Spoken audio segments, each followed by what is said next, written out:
the Pledge of Allegiance, if that's all right with everybody? Pledge allegiance to the flag of the United States of America and to the republic for which it stands, one nation, under God, indivisible, with liberty and justice for all. Well, good morning to everybody. Good morning.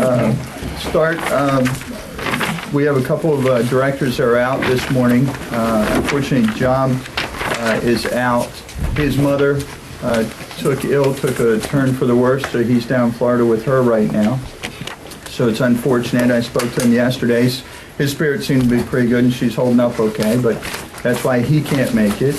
And Mr. Bill Rako is actually on assignment as he continues his duties serving the country. He's down in Cuba improving relations. A small task force went down there, and he was invited. It's a pretty big deal.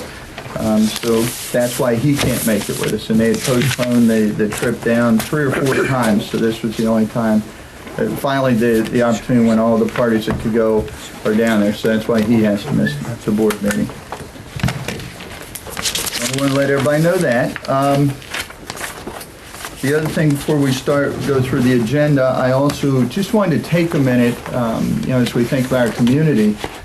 We've got parents, Dave and Tony Coughlin, who lost their son recently. I don't know if anybody saw that in Afghanistan. I mean, when you talk about, everything going on around the world and we get tied up in resolutions and everything else, some of these things, you guys sit back and take a breath and go, wait a minute, there are some higher things and more important things. So they live in the interlinks, so, our thoughts need to go out to them.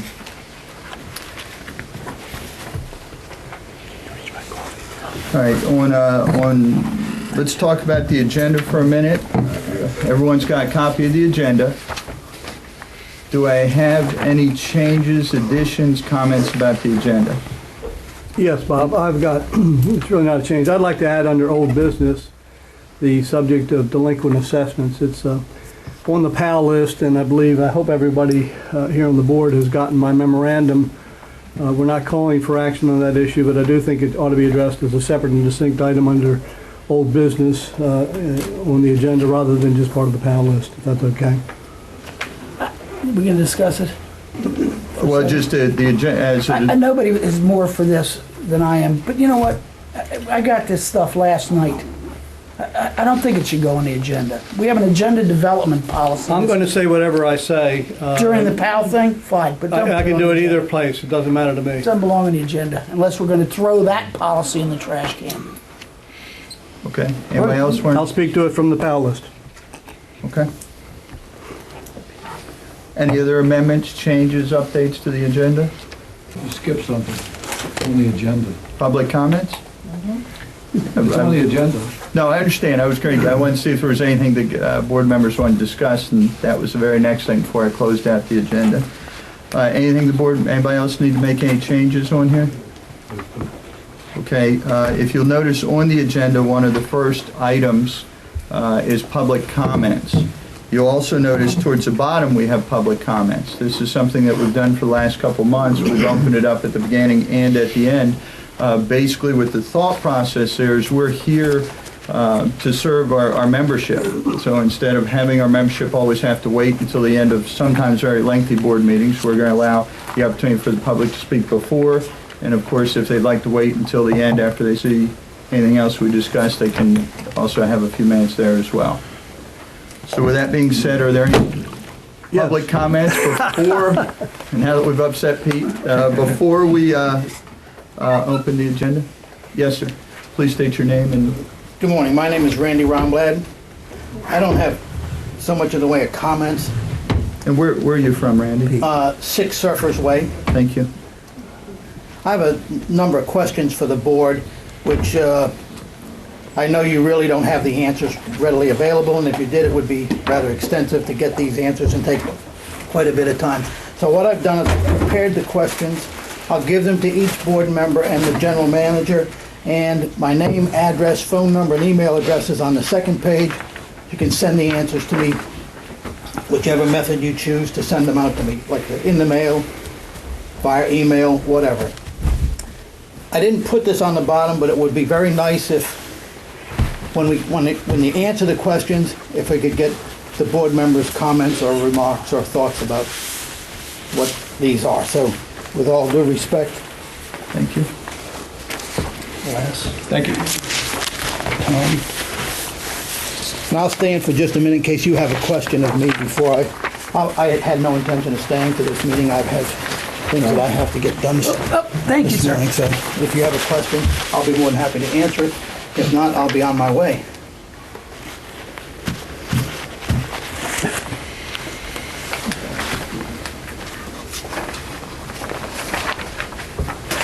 Any comments? Did we talk once before about tracking swimming pool use by the new computer system? No, sir, I've No? not. Okay. I talked to Bill Rakow about it a few weeks ago, and he said, send an email. I've sent an email to the board before, never got a response, so I thought the best way to resolve that situation is bring it to you in person. I'm shocked. Oh, did I give you 2 Yeah, copies? you did, actually. Ask for you to read twice. Actually, there's 2 board members missing, Randy, so if you got extra copies, I'll just... Bill already has one. We'll take one for John. Yeah, I just, one question, and thank you for this, but may I inquire as to what's prompting it? Is there some particular Yes, sir. I issue personally or think- knowledge or something you have that I don't know? This entire system was a waste of money. Okay, If you read one of the questions, it says the cash registers that were in place can be programmed to tell you who's coming in, meaning whether it's me as a pool member, right, you as a coupon, somebody from Berlin who paid $6 or $8, and at the end of the day, you push a button, it gives you an exit, tells you everybody that was at the pool.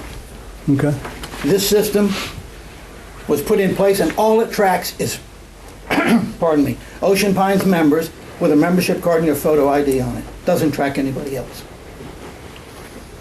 Okay. So that's Thank you. the reasoning behind it. Plus, the system was down many, many days at the yacht club pool, so they couldn't track anything. okay. Do you have recommendations in mind after you assemble your answers? I mean, Who, is there me? something in particular that, Yes, I say all you gotta do is train the lifeguards and get a cash register that'll track that like any other business, retail business that tracks their sales. so now that we have the system, whatever it costs, we should Throw it throw away, it it's out? useless. I don't know. Okay, thank you. All right. Thank you, Thank gentlemen. you, Thanks. sir. Okay, other public comments? Yeah, I got one. Nobody. I'm on your phone. Gulab Osteen, Brook Law Guy. Tom, you know, I talked this week to you about some things I got on my mind. Sure. And I cannot see that you both members are gonna rebuild that yacht club. You've been here 20 years, so I'm close. We lost millions of dollars, millions. Now you people are gonna rebuild it. It's gonna cost the people money. The yacht club is not working. Let us get that to our head. The yacht club was good 30, 40 years ago, but was nothing around Ocean Pine. And the same thing with the golf course. We people are struggling here in this country. A lot of people got no money. I got a lot of feedback lately. One thing upset me, and what people I talked to you about, is one of our board members wrote letters out to the people who could not pay their dues. These are the same people that want elected to the board that spend $3,000, $4,000 to get elected as the people they to vote for, and then they put a knife in the people's back. The situation in America is not good. You all know that. We're struggling. The people are struggling here in the Pines. Now you're going to ask us $30 more to rebuild some stuff in Ocean Pine. Why it was not rebuilt in the last 20 years? All our money went to the yacht club and the golf course. You people have to stand up for the people of Ocean Pine. You're not standing up, you're standing up for the management. And I'll repeat me again. I like to see management get changed. Last week was in the paper. We won that case, $70,000. Was a big story in the paper. But nobody told the $500,000 we lost to the mismanagement from our management. You understand what I mean? We still lost $500,000. If it was not for Mary Clark, we have lost $6 million here. You people have to fight for the people of Ocean Pine, not for the management. Another thing, here in this report too, we got people back. Always the people on the lower gate. We have to start on the top. Our management sit on a golden egg over here. Make over $30,000 a year, $130,000 a year. He is giving nothing up, but he wants us to pay $30 every year more to fix everything. It has to stop, people. We cannot go in Ocean Pine. We're not the apple from Worcester County. That's what a lot of people think. Ocean Pine here, Ocean Pine in Worcester County. This has to stop. You have to stop the waste and look out for the people. Not to write the people a letter. They cannot pay the dues. Our bylaw says if the man don't pay the dues and he sells his house, we get the money. But we don't want to make a concentration camp over here. I went to the war. The Nazi told to us, if you don't do it, we shoot you. We got here some person, the same thing, to act like that, to tell the people, if you don't pay your dues, I take your house away. What is going on here? You know, we live in a nice community. We have to stop the waste. I like you people to have that on the vote if you're going to rebuild that yacht club. It is too much money for the people in Ocean Pine. And you 7 people have to work for the people and not for the management. The management is here to shine. And I'll repeat myself. The management came here, was hired, and the first week he was talking, he needs $2,000. That told me the man cannot run Ocean Pine. He got not the ability with the money we give him. You have to gonna realize that, Tom. You're a very nice young fellow. You've been here 20 years. Everything is gone to pot. Keep money putting in the yacht club and the golf course. What happened to the $300,000 we put for the wagons to play golf? Did we making $300,000? The general manager said, yes, we're going to make money, but we're still in the hole. You people have to wake up and work for the people. I like to see the management change in Ocean Pine. And I want to say that I come back till I get my way. Any other comments? Yes, ma'am. Gail Kretschmar, 3 Trinity Place. 2 comments. First one is about the agenda development. Resolution B04 has a sequence for the agenda, and I was concerned about the Pledge of Allegiance being missing from this morning's agenda, but there's only one place for public comments, and there is nothing on the agenda about questions to the press. So my comment is, if you're going to have a resolution, I would appreciate if you would follow it. It's in your book of resolutions, B04. It was adopted November 19th, 2008. You want to check? And the second one is Resolution B01 about developing the book of resolutions.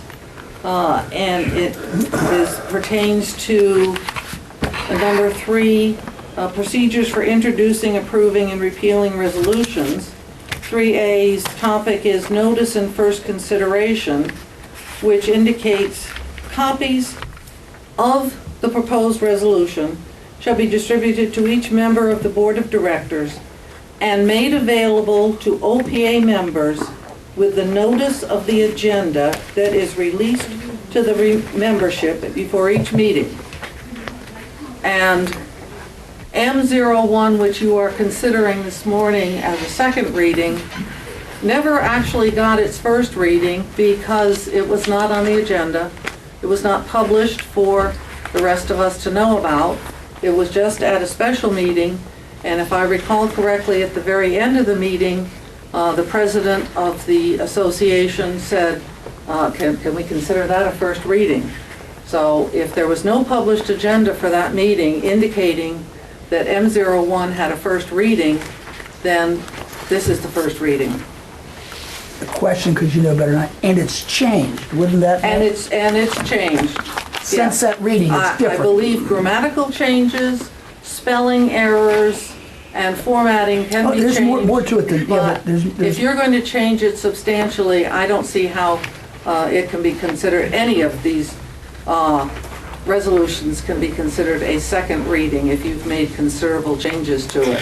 Bob, will you consider some suspension of the rules here so that I can make a comment on this too? To respond to the, Yes. yeah, Sure. Okay. well, we're still in public comment, are we not? Yes, we're Yeah. still So public comment. entirely appropriate for you to respond publicly to the public comment. I'm Jim Trumbull, One Annapolis Court, Section 16. I'm also the chairman of the Bylaws and Resolutions Advisory Committee. The problem that was discussed about B01 is my responsibility, period. It's clear that the resolution should not have in there the first reading at a regular meeting. If you go back in the videos, you will see that.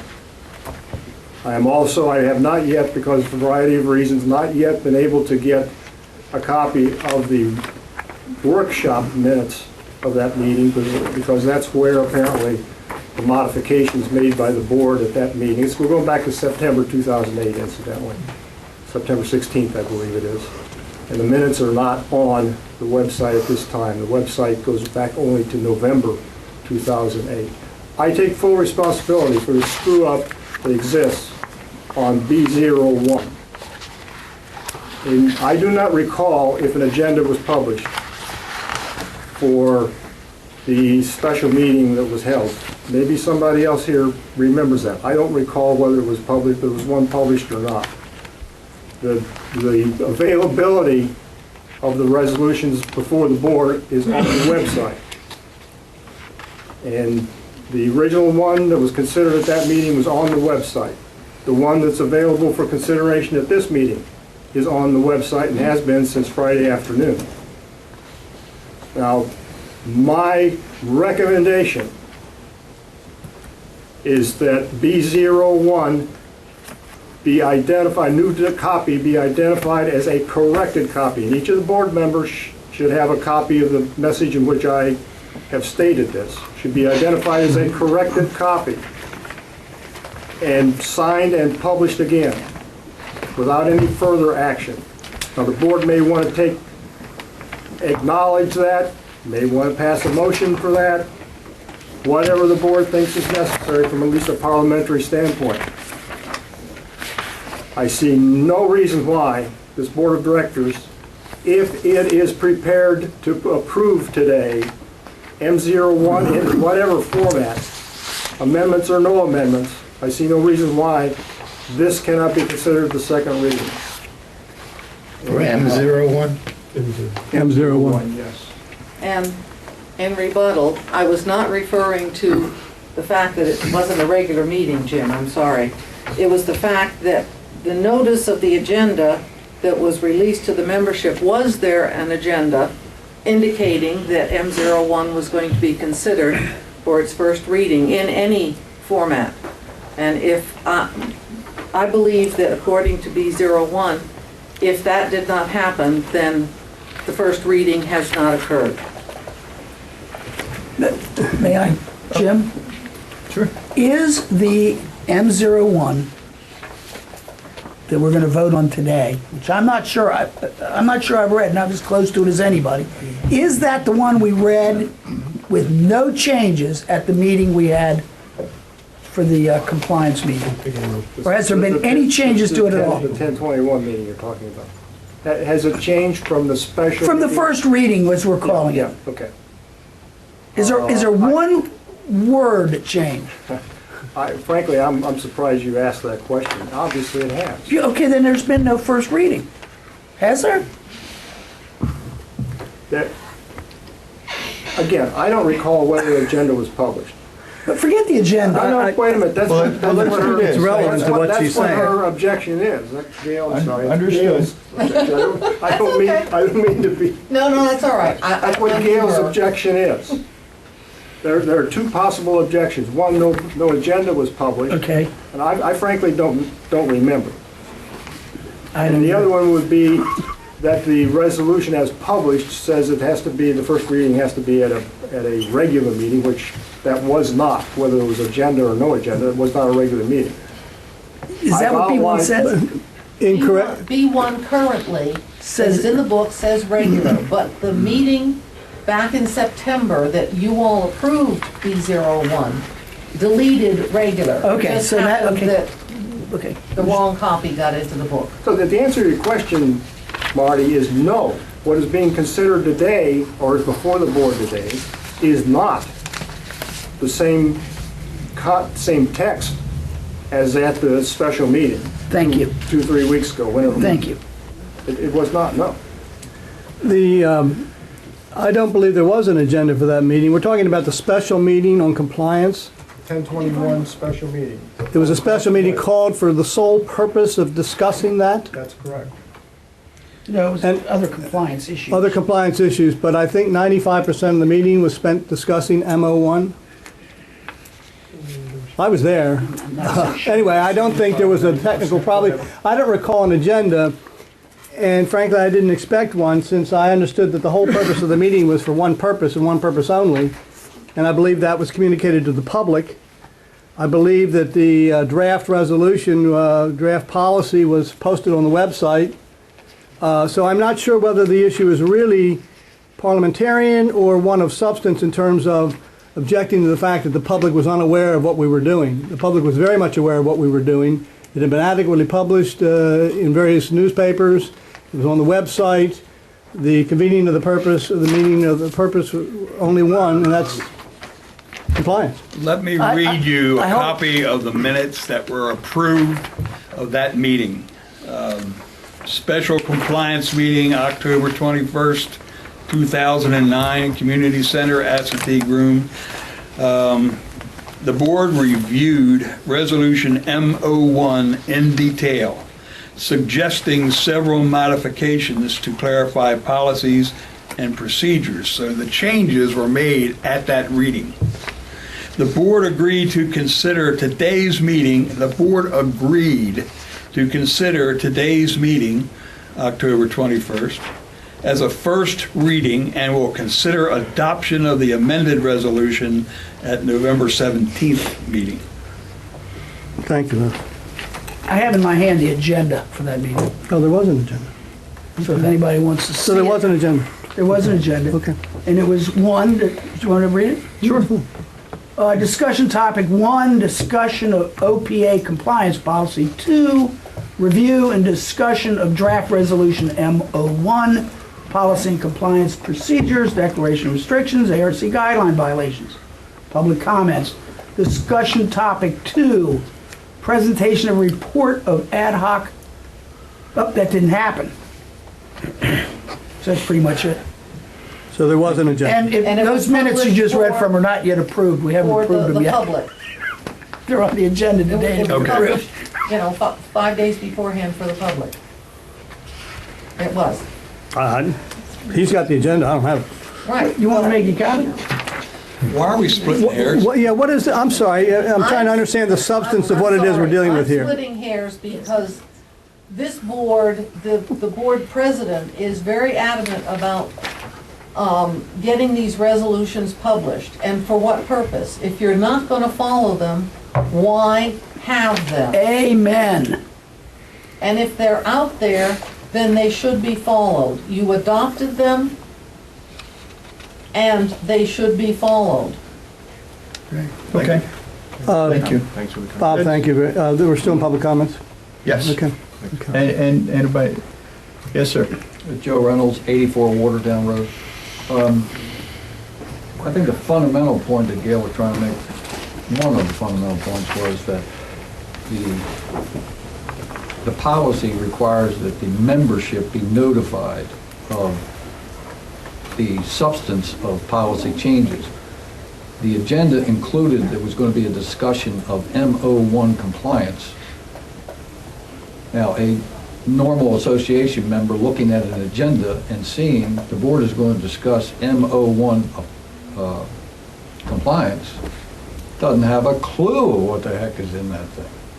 So the issue becomes, how did the membership know prior to the meeting, as required in the already passed policies, know what was in it?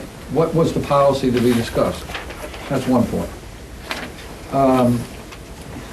The draft resolution that was approved at the special meeting, the section under inspector access, or whatever you want to call it, or how the inspectors are supposed to approach it, was discussed extensively by the board of directors at that meeting. Subsequent to the meeting, and that was, I believe was put up on the website, I think, after the meeting. Bill Rayco said he was going to get it up, but that was after the meeting. But subsequent to it going up, since that meeting, the wording of that section has been changed 2 times. It went up with a change a week or so after the meeting, 3 or 4 days later, I think just in the last Friday or whatever it was, a second revision went up. I'm not so sure where the revisions came from, but based on what I know, or what I think, it appears that the president simply changed the wording and told staff to put new wording up. Whether he discussed it with all members of the board or how the new wording came about, whether it was simply an arbitrary change on his part, I don't know. But that particular section, while it is only a part of the overall policy that you're going to be discussing, I think is one of importance to association members. One other item unrelated to that, under new business in the agenda, there's an item that says vehicle policy, motion to change ARC guidelines by Pete Gomsack. Membership, to my knowledge, doesn't have a clue what this motion is, and it is a change to the ARC guidelines. Our communication with our membership has not been the best. At one point, when Reed Sterrick was secretary, as an attachment to the agenda, the membership was provided with an explanation of each item that was being proposed, so that the membership could have an understanding. Simply saying vehicle policy, motion to change ARC guidelines. Do all the board members here know what his proposed motion is before the meeting starts? No. Interesting. I being one. Well, I think I got it. Well, it was distributed via email to all of the board members, so if you didn't, did you receive it, Marty? I The believe. answer is yes. I believe. Okay. Yeah, David, was distributed in advance. it may have been distributed by email, but Yeah, I had it loaded if you, up. as I have, Notes. had a major computer crash, you would not have that. Oh. So it wasn't distributed to the public, and it wasn't distributed in hard I think it was in the copy. board package, too. Well, maybe it is. There's a Well- lot in the board package, but I couldn't find it in mine. Here, it's attached to the agenda. Mr. Reynolds, anything else from you? Here's the agenda with 2 attachments, and the motion Okay. is clearly the All right. second item here attached to the agenda. And where was the? Does everyone have management- it? Where's the management report attached to that? Oh, we just got I'm that not this morning. responsible for the management All right, well, let's report. do this. I'm only addressing the question about, did Pete Gomsack, have you all seen this? I think it was the question from the public. Gotcha. And the Okay. answer is, yes. A, it was distributed via email to each and every board member. Secondly, it was inserted into the board packets prior to the meeting as is normal procedure. That wasn't the only question. The other question. I'm sorry, I just how would didn't respond to that membership- question. How would the membership know what your motion was going to be to change the guidelines? Where does it say that the membership has to be notified of everything on the agenda? I think it would be common I think it's courtesy- published. I think it would be common courtesy to let the membership know when you're planning on changing the ARC guidelines. That's why it's published. All right. let's- let me, let's do- let me well, no, just- hang on a second. I Yeah, think what's going to happen, I don't mean to interject, but I'm in a position where I can, I guess, right now. This can go on for another 2 hours. Yes, it could. This is public. Yes, it could. This is time for public comments. Does any, Yep. Mr. Reynolds, are you finished on your Yes, sir. comments, sir? Thank you. Anybody else in the room from the public before we get into our agenda items? Okay, so let's move on. With the public comments out of the way, the approval of the agenda. We've all agreed that we approve the agenda. Okay. The next item on the agenda approval of minutes from 10/14/09, regular and closed, and approval for minutes of 10/21/09, special compliance and closed. Has everyone had the opportunity to review those? Yes. Does anyone have any comments about those?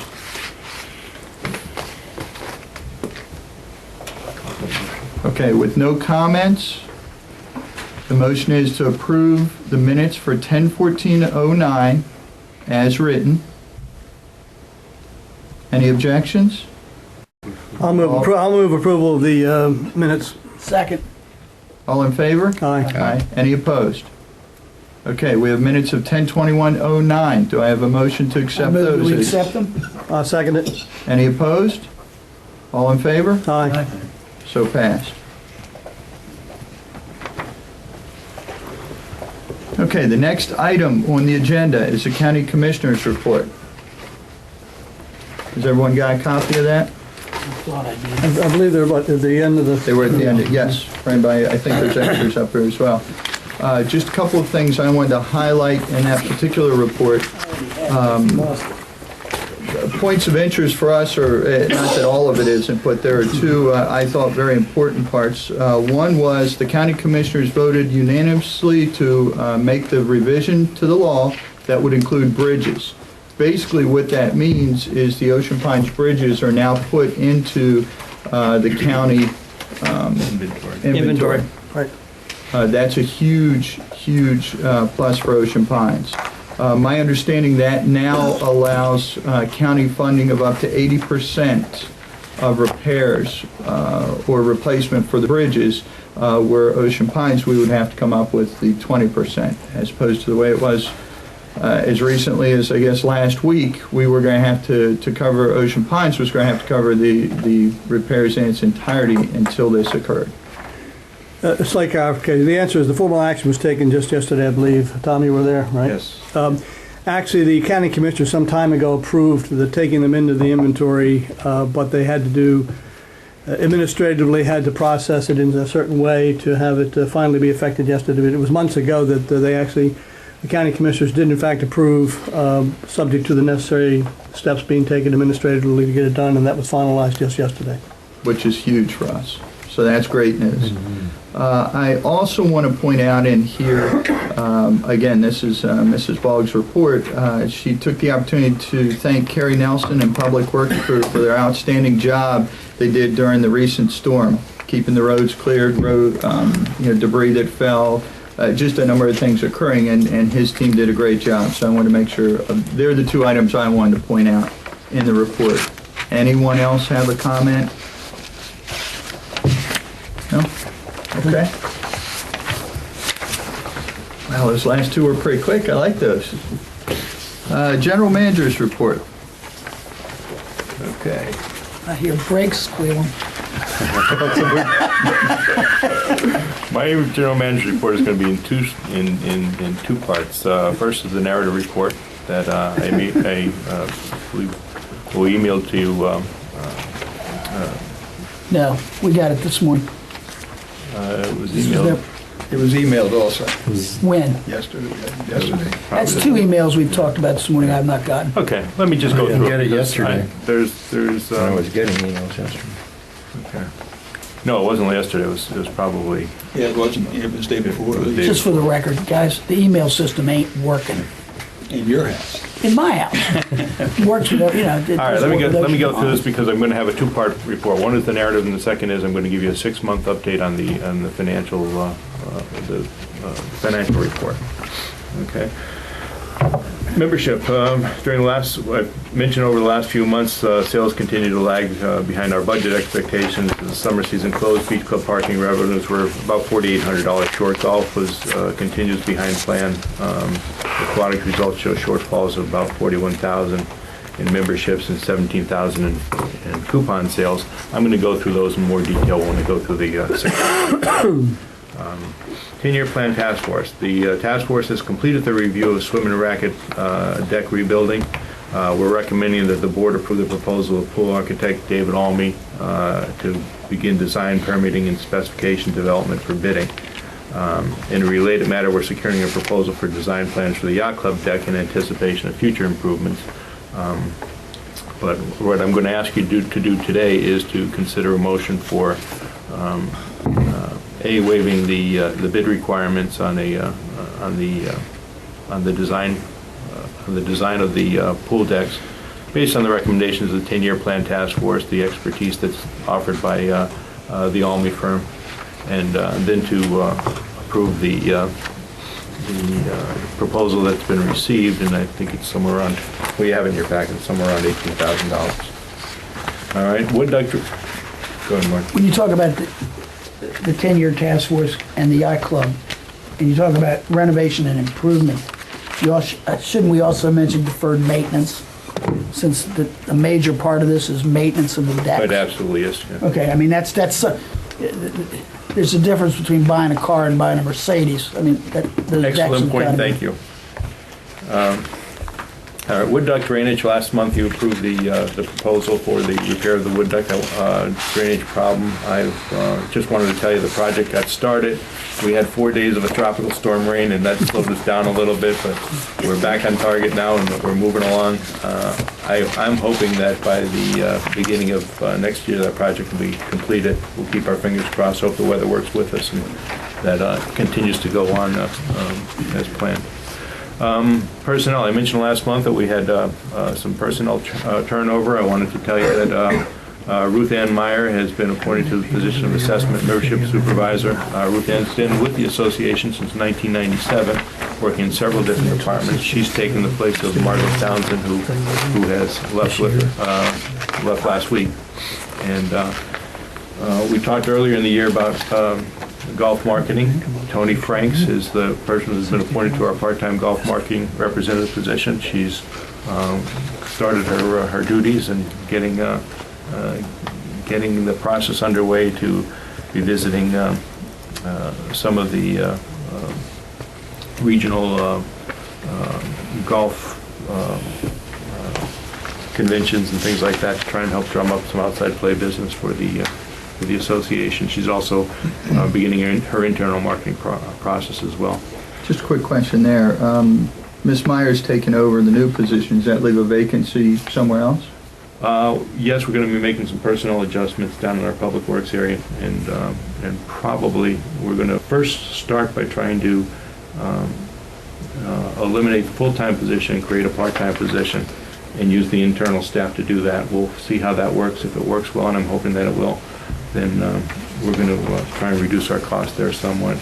If it doesn't, then I'll certainly want to keep my options open and fill that position full-time if necessary.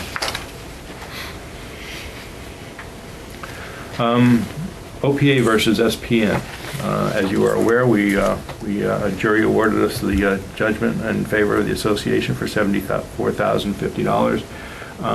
The SPN had filed a motion for judgment notwithstanding the verdict. SPN had filed that, I'm sorry. And subsequent to that, they've filed another action requesting hourly rates for the time that they spent during the time where they thought they were supposed to be contracted. We will be, responding to those filings, and we expect to prevail, and we'll see what happens with them. The IRS versus OPA, trial date hasn't been scheduled yet. OPA versus YMCA, hearings on motions for summary judgment are scheduled for November 25th, so that'll be, I guess, a week today. Swim and racket decks, as I mentioned, we received a proposal for design bid specifications from pool architect David Almy. 10-year planning committee is recommending the board approve the proposal at a cost of $18,625. It'll enable us to do the bid specifications and get this job started. I'll just remind you that our goal here is to get that pool back in operation for Memorial Day weekend. So if the board agrees, I would appreciate someone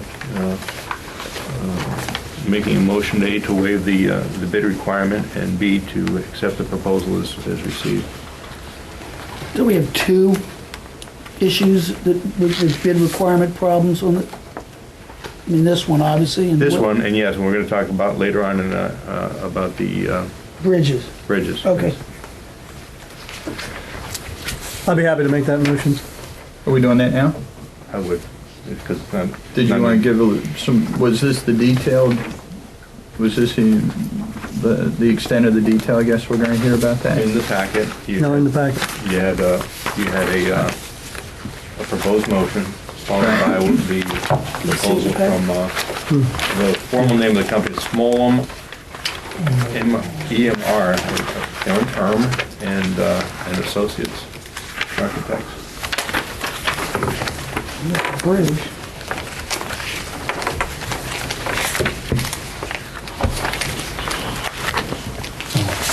That was distributed, I think, in advance via email with their contract as well. And I think it was in the packets as well. I don't think it's not in the packets.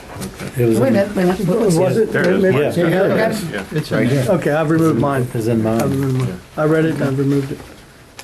Any thoughts? That lays out the $18,000 proposal, right? I think everybody on the 10-year planning committee weighed in on this.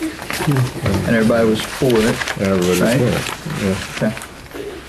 I just want to make sure we discuss it because there's questions that come up about not having a bid process for other projects in the past. I just want to make sure that if we're going to make the motion and pass it, that we discuss it here and we don't have, a month or two from now, someone says, wait a minute, we didn't do it properly.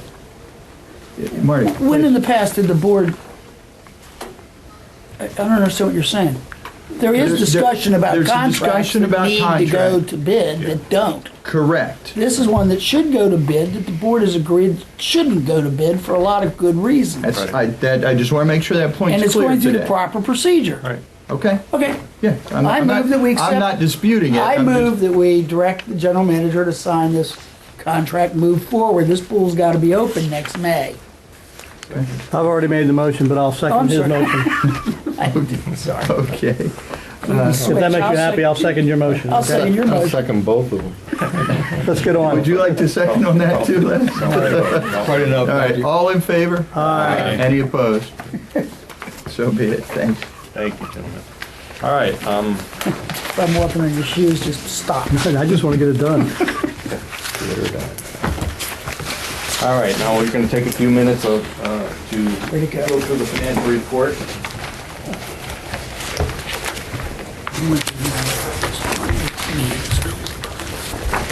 Actually, gonna have to come up over here, I believe. No.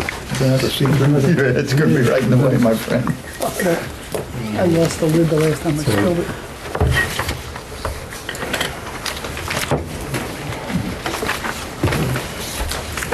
You want Mike's help?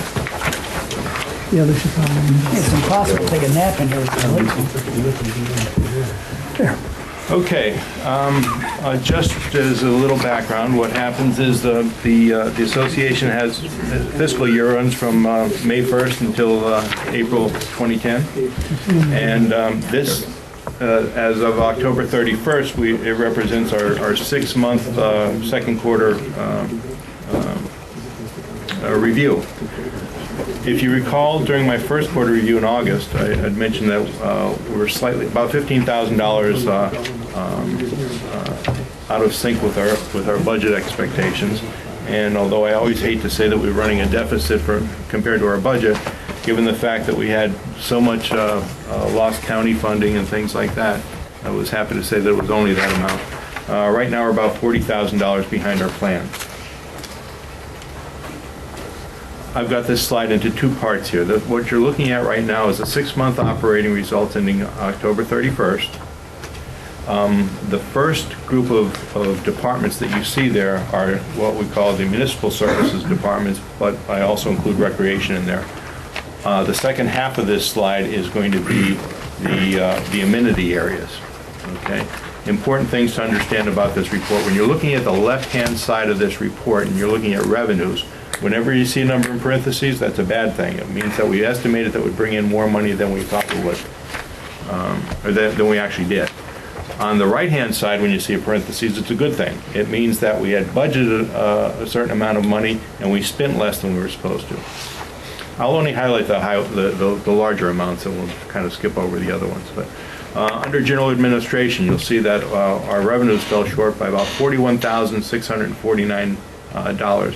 Primary reason for that is grant funding that we did not receive for public safety from the county, and it's shown there on the right-hand side under the notes. Okay. If you look down at compliance and permits, general maintenance, and roads, those are all part of our public works departments. Okay. The revenues are pretty much on target. Combine those, the expense reductions have been significant. They're about, let's see here, somewhere around $50,000 among all those areas. Wages are a big part of it, $4,000 in compliance and permits, $17,000 in general maintenance, $19,000 in roads. Overall, we've got we've done some good cost controls in those areas. Our police department as well is under wages by about $12,810. Overall, we've saved about $20,000 over the first 6 months. This is the second part of the same report. These are all of our different amenities. Okay, you'll see under the aquatics area, we're almost $37,000 shy of where we hope to be in revenues. Okay, the reasons for that: membership purchases were less than expected, almost $41,000 down. Coupons are down by about $8,600. Cash sales were up almost $4,000. Swim classes generated about $10,000. Our wages under expenditures, our overall expenses are about $7,700 less than we planned. Wages are a huge part of that, $16,000. Marina. This is a good news one. We've brought in revenues of about $13,592 more than planned. Fuel sales represent $12,000 of that. We've also about $3,200 under in expenses. Beach parking, we're $5,500 behind plan, and our revenue or our wages are about $6,600 under what we expected. So we're in pretty good shape there. Hey, Tom, do you want us to ask questions as you go along or wait? Actually, how about as we get through each slide, we'll stop and then ask the question. So, okay, golf operations. Revenue, $117,000 behind plan. You'll see on the right-hand side there the notes that tell you where we fell short. Dues about $31,000, cart fees $22,000, greens fees about almost $48,000, driving range about $11,000. Our wages in that golf operation is about $6,200 under. Food and beverage, the Turn Grill, $8,800 less revenue than we expected, about $7,000 less in expenses than we expected. Beach Club, we did about $16,000 more than we expected, and our wages are within $600 of where we thought they'd be, or our expenses are overall. The Yacht Club is probably one of the ones I really want to point out. Our revenues are about $22,000 higher than planned. Our expenses are about $40,000 less than planned. So you can see that our facility rental income's up, our food banquet is up, our regular food service and beverage service is down, but our banquet services and beverage banquet is up as well.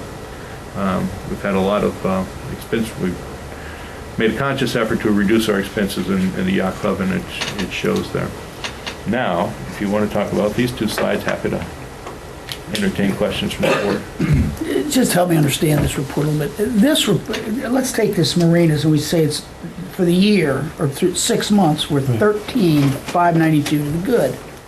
Does that mean if I add up the last 6 months of the monthly reports, I'm going to get a number similar to that? For net revenues. Okay. Oh.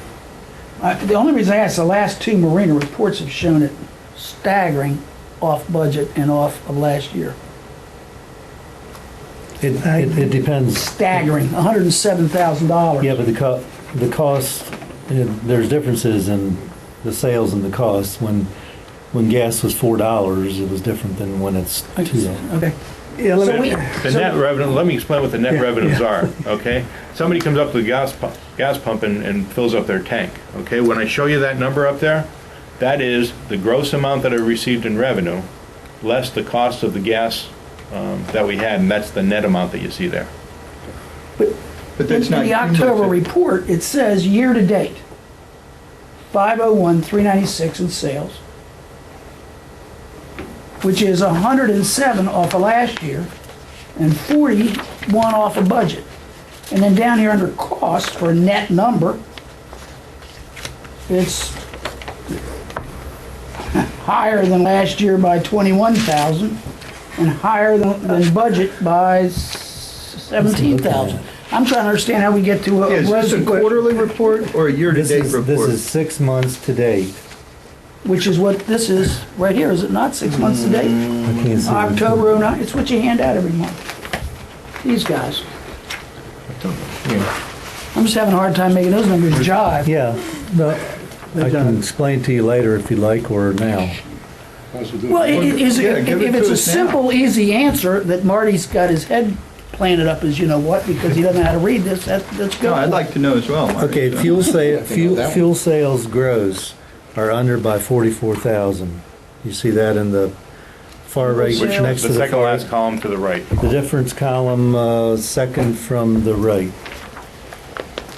43? 43,867, Okay, drop down to the fuel cost is under by 56. right? Okay, The difference between so, those two. the difference between those two is why we have a plus. And the reason for that is we had purchased gas at a certain amount that was sitting in inventory. And sold it for more. Correct. Great. We just don't have the same dollar amounts up at the top because of the changes in prices of a gallon of gas sold this year as opposed to what we sold last year. But there's always a 45-cent difference Yeah, between them. let me add a comment. We have a policy of charging, as Art just alluded to here, a markup, a margin, a certain margin on every gallon of gasoline. So if you've got $3 a gallon gasoline and you base your budget on $3 a gallon gasoline and gasoline goes to $2, you're going to be off without any change in gallons by a third of your revenue. It's not going to affect your profitability at all because you've got a constant markup on the gallon of gasoline. Thank you. Thank you. Questions answered. Okay. Thank you. Okay, just a summary make that thing. a simple Where are our biggest Can I can help? Where are our biggest revenue shortfalls? County funding cuts, about $525,000. Golf shortfall, about $115,000. Aquatic shortfall, about $37,000. Summary of expense controls. What have we been doing? 2009 road paving deferred, $450,000. Salaries have been frozen since May 1st, $56,000. One full-time position reduced, is 34, and we replaced our grass cutting equipment, which helped us to control our labor by more than 7. Does that include the public works position? Yeah. Okay. What other things we've done? We've modified our healthcare benefit plan. That's taken the premium down by about 50. I had mentioned before all those labor savings expenses in the public works area, about $50,000. Police was 20. Aquatics, Marina, Beach Club combined, they're about $17,000 under budget for the first 6 months. And Yacht Club is about $40,000 under our budget expectations for the 6 months. Now, this one.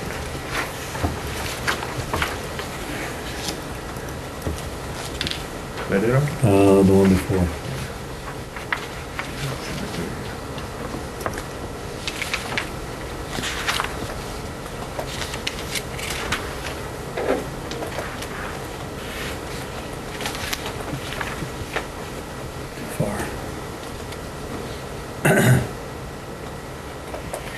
You'll be able to follow along in your paper copy. We had a little snafu on the technical side. What page? But you're actually. They have on- no page numbers, it's this one. Yeah, there's no Department page summary. number, but it's the 6 months ended unaudited, looking at it at a different way than the first 2 pages, which kind of break it down. Let me tell you, the This top actually half of says this. audited, it should be unaudited. Unaudited, Yes. thank you, yes. I caught that. The top of this sheet, if you have the handout, the top of this sheet, we've already been through. It's the first 2 pages that I just went through, okay? The bottom of the sheet is what I wanted you to concentrate on, and this just tells you a little bit about the funds other than the operating accounts that are involved in the 6-month review, okay?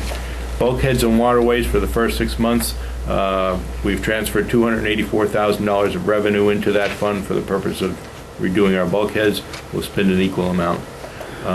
Reserves funds was transferred $2.8 million over. It's within almost $16,000 of where we should have been. Capital additions, these are new capital additions. We're about $30,000 spent in there, primarily due to carryover of projects approved the prior year, which include the Some tennis lighting. court improvements, the lighting at the tennis courts, and there was one other one. There was cameras. Cameras for the yacht club. Security cameras, right? Security cameras, right. Okay, sports core loan principal, right on target. We expect to spend $20,000 for the first 6 months paying back that loan, and that's what we spent. Skate park loan principal, the actual is zero, and we expected to have spent about $4,100 to this point. The reason for the difference is we didn't borrow that money yet. We're kind of self-borrowing for the time being. Okay.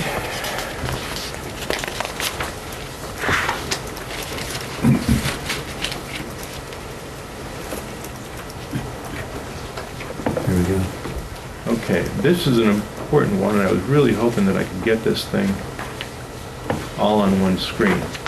This is a large thing, but this is our forecast for the end of the year. It's an important one to look at. The left-hand column are all of our departments. The second column in is our revenue, and the third column in is our expenses.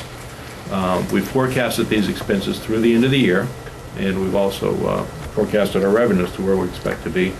The next column over is you take your revenues, you subtract your expenses, and that's your net forecast where you expect to be. Comparing that side by side to the budget tells us how we're faring for the year based on our forecasts. We've got 6 months in, we've got 6 months to go. We've got to estimate what our expenses are going to be in that last 6 months. But we'll spend a few minutes going through this one. Administration, again, it looks like we're going to be $146,000 behind plan. Why is that? $50,000 from lack of county funds. We've actually had greater expenses in, we paid for the IRS representation and things like that, and they're having an effect on us.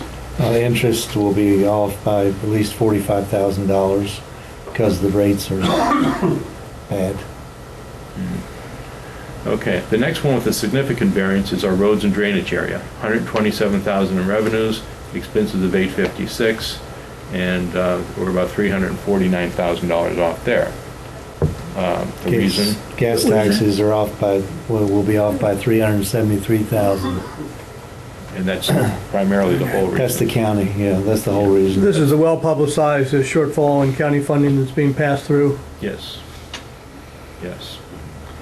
Okay, under the aquatics, we mentioned that already, about $40,000 behind plan, fewer memberships, fewer coupon sales, and the result is that we'll have a shortfall there. Golf operations, $135,000, same deal. We've talked about it already. It's kind of a monthly subject for us.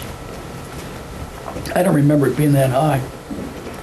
Well, it's 3 months later. Okay. Yeah. It's just, what was it the last time? Did we do the forecast? Well, actually, July report. Yeah, our 114, was that what it was? Yeah, yeah. Bob's 114. So it's 25,000 difference than it was three months ago.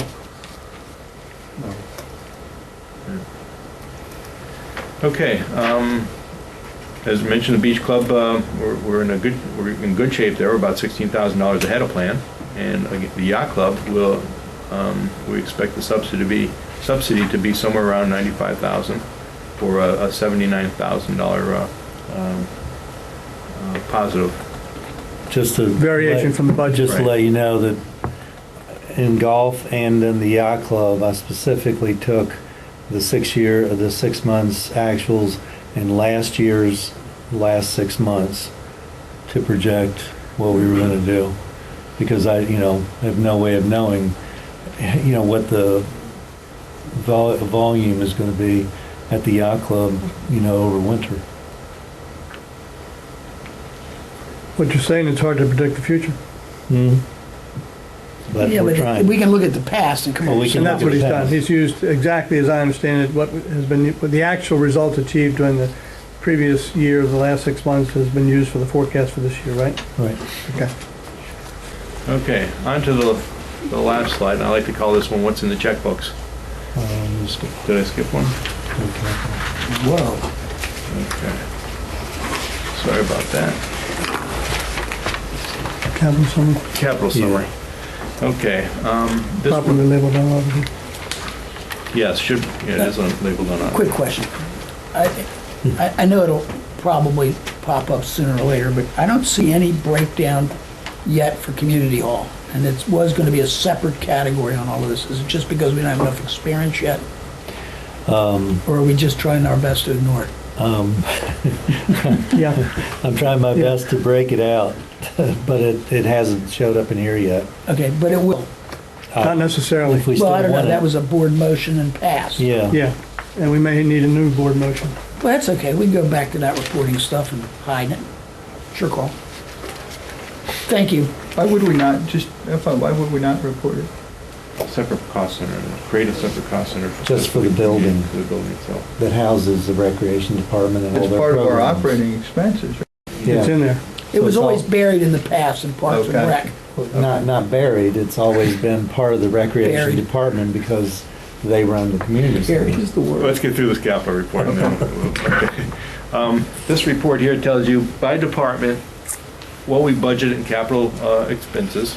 It obviously is the department on the left-hand side, the type of project it is. It's either a replacement project, it's a new project, it might be roads, it could be a future project. And you'll see those descriptions in that second column. The third column over is the actual, what we spent so far. The next column is the budget, what we budgeted to spend, and then the variance. I won't go through the details. They kind of, I'll give you a minute just to look them over, but they're pretty much where we expect them to be, with a few timing issues. Let me tell you about the one. If you look at the recreation department, it's 2, 4, 6, 8, about 9 departments down. You'll see that our future expense is $64,000 when we budgeted nothing. That's a timing thing. That was the remaining cost of the skate park that were incurred in May, what we thought was going to be done before the fiscal year. So it's a timing type of thing for that. Other than that, So it really is part of the budget that we're not, so the year before, we were that short out of the 120. Right, Okay, got right, it. we didn't spend it then, we Yeah, but spent it. we're You gotta talking, record it. remember, we're talking capital funds here. We're Right. not talking about operating Right. expenses. Yeah, okay. And they're much more subject to timing. You know, a project doesn't get completed by the end of April, it carries forward to May.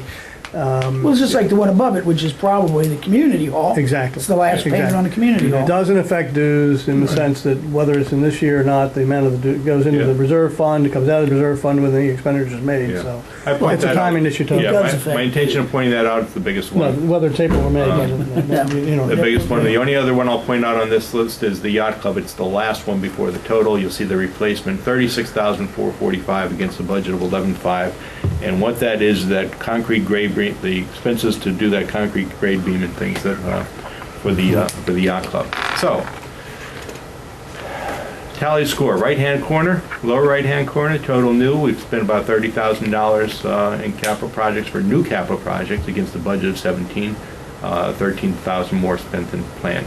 Total replacement: $1.6 million against $1,592,000 for a difference of $49,000. Total drainage: $260 versus a budget of $255, $4,712 there. Total roads: $47,000 spent versus budget. Total future: $64,000 versus none budget. Or there's $132,000 more spent in capital projects, investments in the physical plant and capital projects than we had planned for the year. Which is less, with 7%. Not too bad. That's fine. Okay, now on to what's in the checkbook. This report tells you where we started the year with our various funds, including the replacement fund, the bulkhead waterways fund, the road fund, the golf fund, golf drainage, and the future projects. You'll see the first line tells you where we started the year with at April 30th. Okay. You'll see a series of transactions between April 30th and October 31st where we've contributed money to each of those funds. We've spent money out of each of those funds. and then we have a balance as of October 31st. So, I'll hit the highlights. Under replacement, we put in about almost $27,000 in interest. We contributed from the dues $1.6 million. We spent $1.6 million, and as of October 31st, we have $2.4 million available in the replacement fund. Things will happen between now and the end of the fiscal year that will also affect that fund. Okay, we'll put more interest in there, and that's going to be valued at about $11,000. We will spend more money for capital projects, that totals $428,000, and we forecast that our balance at the April 30th will be $2,049,000. Waterways, we started the year with a deficit of 101. We've put in about 827,000 and change. We've spent 284 so far, and we have a remaining balance of 441. We, based on the bulkhead work that we're doing now, we expect that to come in at 491, and that'll be a $49,000 shortfall there. Roads, we started with 67. We've added another 82, almost 83. Spend about 47, have a balance of 102. We'll spend about 430, primarily Bluebill. The Bluebill, 245, and bridge repairs, 150 estimate. I don't, know what that's good or not. And another probably 35,000 engineering or something, but that's the 430. And the 150 for the bridge repairs. Is that project starting between now and April? Is that what the 150? It may or may not. Yeah, we've projected that we'll do some work on the bridges for the maintenance period. Let me rewind for a second. We did This is not the replacement. Yeah, That's what I'm wondering. 150 we did an if we're gonna engineering. replace them. We did an engineering report, okay, that said here's what you have to do in order to make these bridges last for 2 years, and then go ahead and do a major capital project. You've got to spend a certain amount of money. So this is what this recognizes is the 150. Guardrails. You'd have to spend. It's the maintenance. It's just little, yeah. It's just nothing little big. stuff. Okay, thank you. But somewhere in this reserves, isn't there $880,000 budgeted for bridges? Originally budgeted, but we're Yeah, not. but Okay. these are checkbook. We're not These are gonna kind of like checkbook Okay. concepts. Yeah, we're not going to spend it, Yeah. so there's. Yeah. Marty's correct, the 880 was budgeted within the current fiscal year, and of course, it was explained that we had no idea whether it was going to be higher or lower or whatever, but we put it in there. But we also didn't have the revenue to cover that. So if we had to expend those monies within the fiscal year right on budget, it would have thrown, and the budget reflects this, that reserve account into a substantial deficit position to be made up by the collection of revenues over ensuing years. But we knew that thought we had to make those expenditures now because of the condition of the bridges, and we'll collect the money later. So rather than increase the dues to cover the cost of that in the budgeted item, we were going to go into a deficit and collect that dues over time. So that's all part of the 5-year plan that we've put in place. So yes, Marty's correct. It is in the budget. The good news is, two good news. Number one, the project ended up being able to be deferred longer than we thought. And secondly, we now are eligible for the 80/20 funding mechanism with state funds flowing through the county. Okay, we'll button it up. If you look at the total column, Button it up. yeah, you don't want to hear me talking longer, do you? Okay, if you look at the total column, as of April 30th, we had $2.4 million in there. We had a series of transfers of funds into those accounts, and series of transfers, or not transfers, expenses that was incurred in those accounts. We started April 30, $2.4 million. As of October 31st, $2.9 million. By the time we're done on April 30th, 2010, we expect that fund to have it at $1.554 million, or $1,554,000 in that fund. That concludes my report.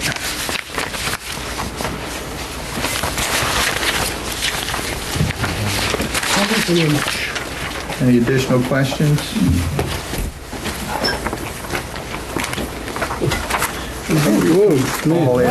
Good morning. Start from the beginning. Do over. What did they do to you?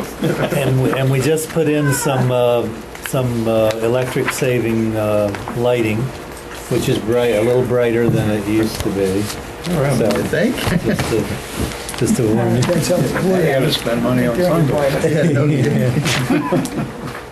These are supposed to turn. All right. Whew. Everybody awake now? You can cut down one of them and it's less if you'd like. Okay. God, I can see right All through. right, thank you, Tom. We're on to old business. Okay, in our packet, there was budget guidance for FY 2011. Pete, you're going to run with this one? Yes, I am. All right. Ready? Does anyone not have the budget guidance, which has been updated since our last meeting? And I do have a motion that is attached to that. If anybody needs to have additional copies here? Let me back up real quick. Sure. You got one. I do. Anybody else? Thank you.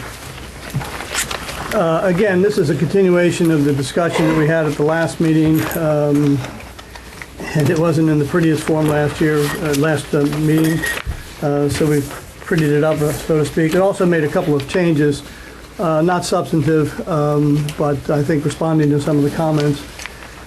In two instances, there were changes from what you saw previously. On page 2, and I'm happy to say that I did number these pages. I failed to do it in the voter document, but in this 2-page document I did. Staff compensation. Based on some of the reporting in the press, I want to make it absolutely crystal clear that we are not restricting, as part of our guidance, the general manager to have a maximum of 3% to any one particular employee. Just as we did last year, we as a board, you as a board, I wasn't on it last year, now I am. The guidance was to have aggregate salary increases of not more than 3% of the entire salary budget for the organization. And I read in one of the press reports that seemed to imply that perhaps you could have a maximum of 3% to any one employee. Not so. And again, just as last year, the board is not only suggesting, but saying to the general manager, we want merit-based compensation, not across the board, and thus it's worded that way. So the only difference there is the parenthetical comment there, not restricted as to individual employees, based on the perception perhaps that someone would say, oh, nobody could get more than a 3% increase. Not so. The only other thing changed was the fire department costs. Actually, that's in there. And there's a slight alteration of the wording, and the last sentence is new, acknowledging the fact that whatever we achieve in this area will require working with the fire department leadership. So, and plans are in place to have that happen. I'll entertain questions. On the, on the fire department. Yeah. I always go back to my mother because she's the only smart one. Don't count your chickens before they hatch. Do we have even any document that reflects a $1 improvement in the fire department budget by collecting funds on the insurance policies? I have no documents, period, on the fire department. Okay, I don't think that should be in there as for a vote. I think I mean, I can't what we're dealing with here is our giving guidance to the general manager in the preparation of the budget. Let's give them realistic guidance. Well, I think this is realistic. This is You can significant have- additional revenues. Absolutely it is. I don't think you're going to see Absolutely it is. $1 in the next budget year. You would say to the fire department leadership that they should not expect a single additional dollar. No, I would say that we're under a contract that we will help them with any of their costs, that shortfalls. Gentlemen, I would simply say this is guidance to the general manager, and this is acknowledging the fact that we can't do this alone. We need to do it in concert, cooperation with the fire department. The objective, I think, is clear, that we try and improve the cost of funding of the fire department for our residents of Ocean Pines, period. Agreed. But I just wouldn't have that we're You would word it differently, I would not, so. probable significant additional. Okay, any other questions on the, I'd like to, Bob, with your Well, I gotta- permission. What we do is we have discussion. Usually after the And motion. then we can Well, we can take. do a motion. I'm and then sorry, I discuss. thought Do things were motion. moved and then second and then you had discussion, but if I'm wrong, let me know. Do motion and then discuss. Okay. You sure it's okay? Absolutely. All Sure, right, go do ahead. we have a motion to Minute ago, accept, Pete makes motion. Okay, I'll move the adoption of the attached fiscal 2011 budget guidance from the Board of Directors. do I have a second? I'll second it. Okay, open for discussion at this Thank you. point. Yes. You've heard mine. I think that I think there's smoke and mirrors in here. Well, my take on it, and I did have a chance to read this before, I don't think there was intent for smoke and mirrors on this. I think the intent was the right, I do believe this was written in the right way. Oh, I'm not saying that there wasn't, I'm just saying that some people believe there might be a probable significant And I was going to additional go there. revenues. I was going to go there. I agree with you, Marty, from that standpoint. I don't think that we know that there's going to be a significant increase in revenues from there, and I'm a little reluctant to agree to have that in here because it's assuming something. And I understand why it's there. I don't think it was there with any intent to mislead. It was just put in there with the anticipation that the new billing process should result in additional revenues. We just don't know that, and this is pretty strong. And Pete, I understand why it's there. I mean, our hopes are that we make up some significant, the additional billing's going to change that, but we just don't know that to be the case. Let me add a comment on that, please. Yeah. I perhaps give the fire department a lot more credit than some might. I believe they undertook this policy understanding and recognizing that there was pretty significant revenue potential here. I believe they surveyed other fire departments in the area that have done this. I believe they had consultations with providers that offer services to whom they pay a fee that had the benefit of their experience. I personally had the experience, as I mentioned, from time to time back in Ohio, a municipality where we embarked on this 5 years ago. It did in fact bring in significant additional revenue. So I give the leadership of the fire department the credit for acting on this, and I believe they did it with the anticipation of getting additional revenues. And so I have no doubt in my mind. I don't think it's a maybe. I think it's a fact. I think the only uncertainty is how much it will bring in. Nonetheless, it's a budget Apple guide. pie Chevrolet. Yeah. All right. Dave? Fine. Yeah, I mean, I wouldn't quibble over whether or not it does or doesn't bring in additional revenue. I'm assuming that it will. That's why they did it. Exactly. And there probably isn't any doubt that it really will. Significant? Maybe, maybe not. Not Ocean City. I think the real, what we do with the fire department each year, they come in and they give us a very detailed explanation. They did last year's of their expenses, as well as we get from any of our own departments. I mean, and go through it, and with full justification for their expenses. I think, what this stems from is probably a report, maybe some unfortunate statements to the local press a few months back when this happened that indicated, that this might be some form of a windfall for the fire department, which would enable them to do more things that they like to do. I think what we're trying to make it clear here, and it does it, I think it's vague, and maybe it should be vague, but what we're trying to do is make it clear that this money is basically coming out of the pockets of the people from Ocean Pines, and that we expect them to get a benefit from it. I mean, is there any question about that? That's the intent, and I wouldn't quibble with the words. I think it's, it's guidance, and I think Tom knows what we mean. And when we all look at the fire department come in their presentation, that's going to be on the table. You call the question. Unless anybody else has. Did we have any other discussion? I would just say one other thing very briefly, that the Budget and Finance Committee, of which I am no longer a proper board liaison to that committee, made that a key issue in their findings and in their annual report as well. Les, did you want to chime in on this at all? No, I've been listening to what's been going on here, and I actually heard conversations that you have had with the fire department in the past. I'm just trying to make sure that it's discussed and that the people understand what's going on. We're not ignoring it, certainly, and that we expect the full fire department explanation for everything. So that's all. And I think they will. I mean, I think we all agree. I mean, they've always done a great job for us, so. All right, so with that being said, can we accept this as written? Well, there's a motion on the floor which has been properly moved and seconded, and I think if there's no more discussion, then it needs to be voted upon. Call the question. I'm going to call the question as stated by Pete Comsack. Do we approve it as written? All in favor? Aye. Any against? Me. Based on that one paragraph. Did you vote yes? Yes. Right, the vote is 4-1? Yes. Thank you. Thank you very much. Would have been 6-1, but 2 guys were missing. No comment. Well, on a percentage basis, you're improving, Marty. I mean, Okay, the next item, resolution revisions.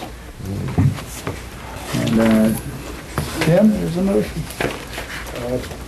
Just preliminary to this, I'm going to make a quick comment that I normally make at every meeting that we consider, or the board considers resolutions. If all the resolutions before the board are posted on the website.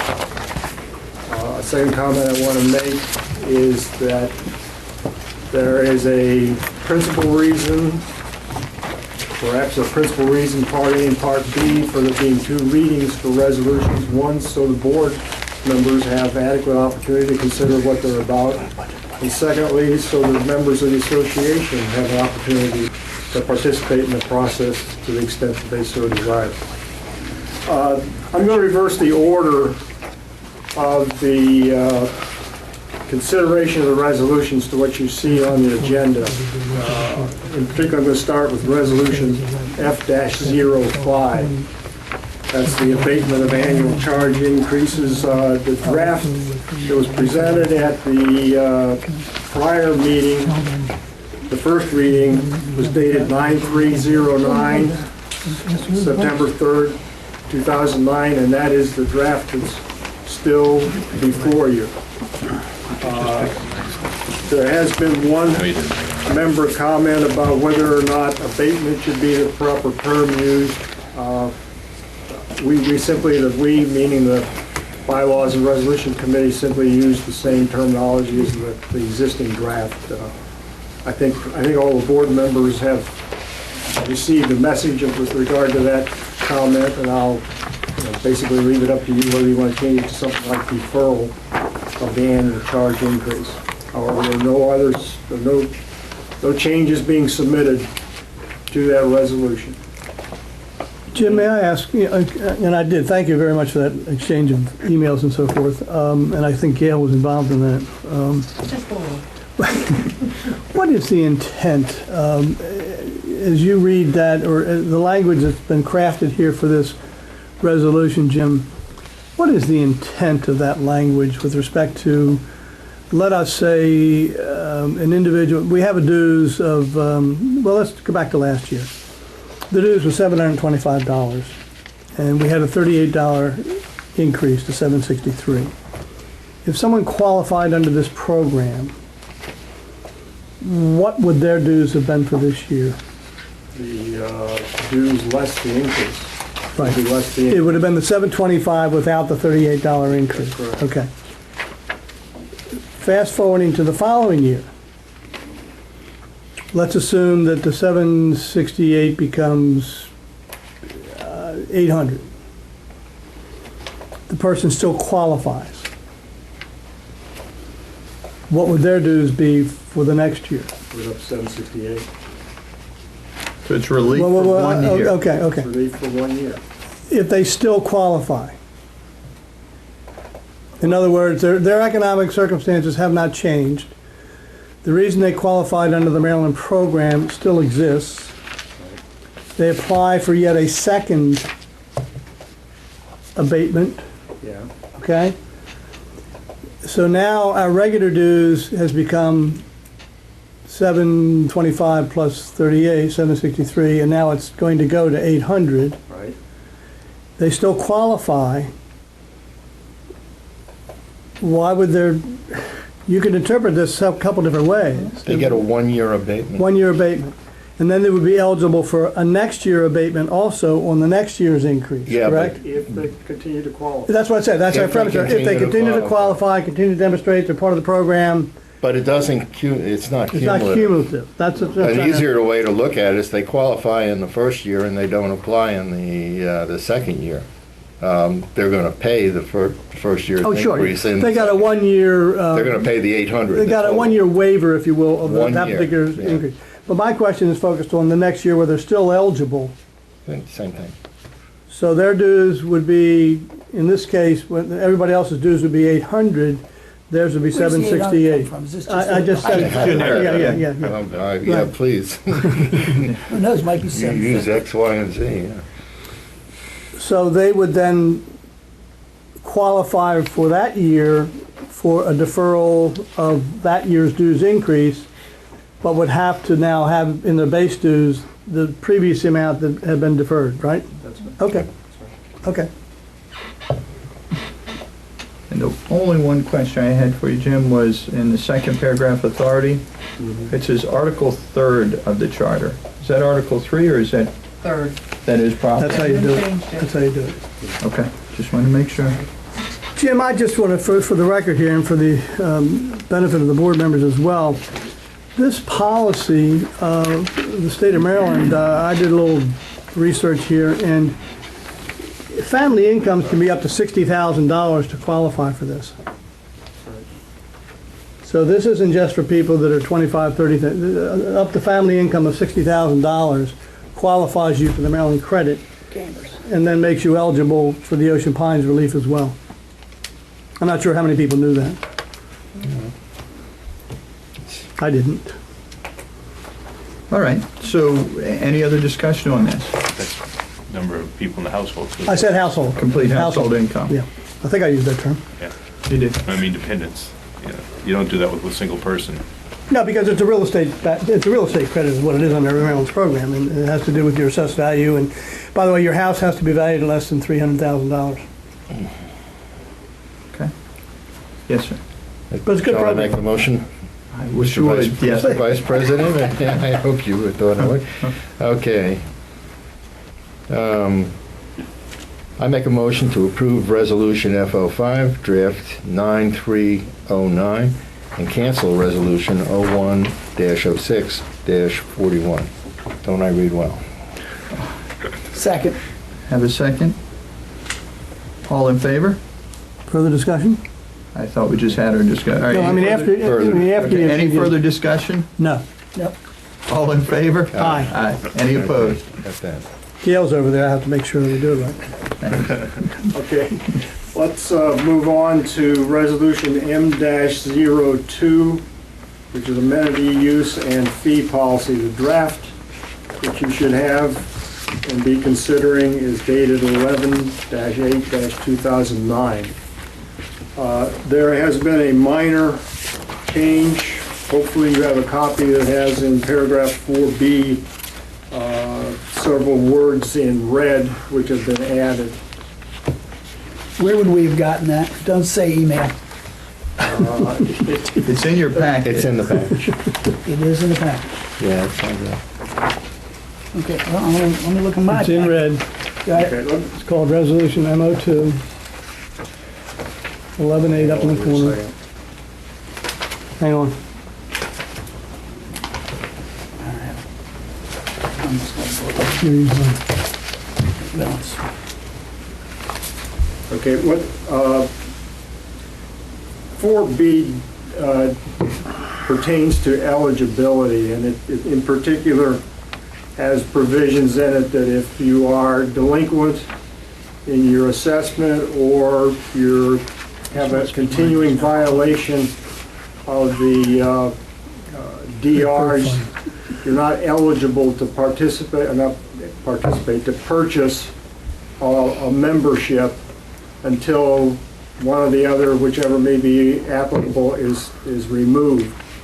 The same thing pertains to if you have already purchased a membership and during the pendency of the membership you become delinquent, or you're in a continuing violation as determined by the board of directors of the DRs, your membership is suspended. The second part of that, after you have purchased the membership, you become either delinquent or in violation of the DRs, did not include that phrase as determined by the board of directors. And that has been added to the draft and is in the 11-8-2009. That's simply to make sure that we correspond to what the governing documents, in this case, The DRs are what give the board the authority to do that, and that's the terminology used in the DRs, that it has to be determined by the board of directors. Simple clarification. That's all. Just to be consistent with the provisions. Well, This is a second reading, is it not? That's correct. Is it still a second reading with that change in it? Yes. Okay. We've made no, Okay, I agree, I just want, I don't know how, you know, I'm sure there's a policy somewhere under Phyllis's desk that will explain that. no, the resolution. Mr. Vice President, I'd like to make a motion to approve Resolution MO2, Draft 11-8-2009, and cancel Resolution 2-84-2. Do I have a second? I'll second it. With that being said, open for discussion?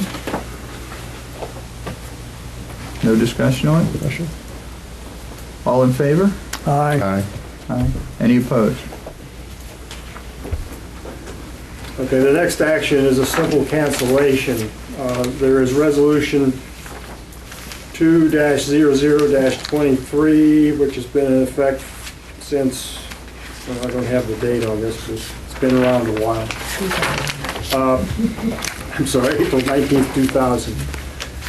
This defines what a household is, and it's the recommendation which was made at the first reading, at least the last board meeting, regular meeting, but it's really not necessary to have this definition. There are application forms which identify the people who are going to be on the membership, including the, what I'll call subsidiary members, like children, who live with their parents. And it really doesn't add anything, in our opinion, to have this continuing resolution with a household definition in it. The membership office has its procedures on filling out the application forms and the identification of the people as necessary, and we don't feel that there really needs to be a further definition in a resolution. And there have been no comments on it. That's right, and there have been no comments, I'm sorry. Mr. Vice President? I move to cancel Resolution 2-00-23 household definition. Second. Any discussion? With no discussion, I'll call the vote. All in favor? Aye. Aye. Any opposed?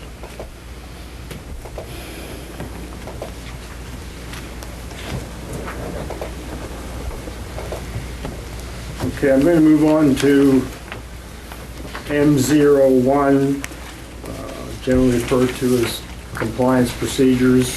What you should have is a draft identified as 11-1309. This resolution draft, in fact, varies from what was considered at the special meeting of the board approximately three weeks ago. Very briefly, I won't try to identify each of the differences. There are, among the not so much major differences, is the fact that the various steps in the compliance process, instead of being in the text of the revision, are now incorporated into Addendum A. There is an Addendum B that has been added, and that's the format for what is presented to the board by the general manager or whomever may be designated to present the violation to the board when it comes to being presented to the board. There have been a couple of other additions that primarily reinforce the emphasis on properties which are potentially causing property value decrease, nuisance to the neighborhood, health and safety issues. That's perhaps been a little bit more emphasized in this current draft. And there are also perhaps one or two provisions in there that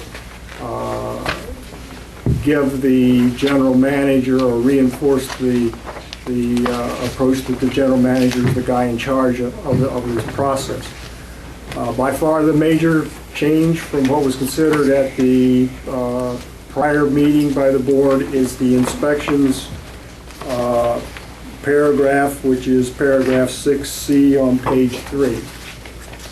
There have been revisions made to that, as been noted earlier by one individual or another, I'm not sure who, perhaps Joe Reynolds. There have been at least a couple of revisions to that since the prior meeting. I'm not going to try to go into detail as to why, or not why, but what has changed from one meeting to this meeting. I'm going to presume that everybody's pretty much aware of the history, what I'll call public comments, not public comments at the board meeting, for example, in particular, but public media comments of one type or another, and I won't try to express to you what's changed and why it's changed or anything like that. So in summary, that's briefly the difference between what you have before you now, dated 11/13, and what you considered at the prior meeting.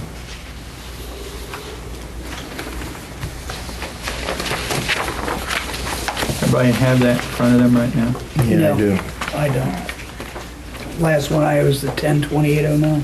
Mr. Vice President, I would like to move for purposes of discussion only that a motion to approve resolution MO1 draft 2009-10-28 and cancel resolution 2-84-9.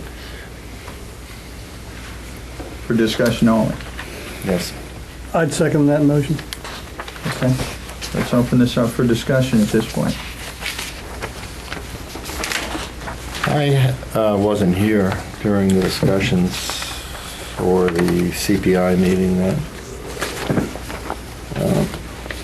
So I'm apologize for being a little bit behind, but I want to make sure I know what happened. I have a memo, which might have been alluded to by Joe Reynolds, I don't know, from President Rako. It's dated November 10th. Yet, and I'm looking at his, basically he was recommending that as of November 10th, that we change the wording on this. And again, I again apologize. I've had a major computer, I don't call it a problem. I lost all my data, and I haven't got to the backup yet. But so I don't know whether or not this was discussed in detail in email. I hadn't noticed it, or it hadn't hit me that it was.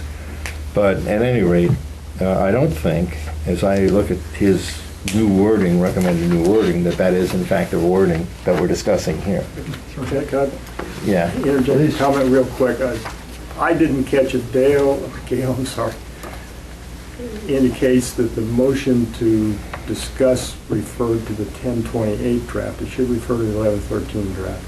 I don't know what secretary may have noted, but what you should be considering is the 11/13. The 11/13 draft. Okay, your memo, which was, well, your memo is back on the 8th, and I'm copying that. So there is an 11/13 draft. Good, thank you.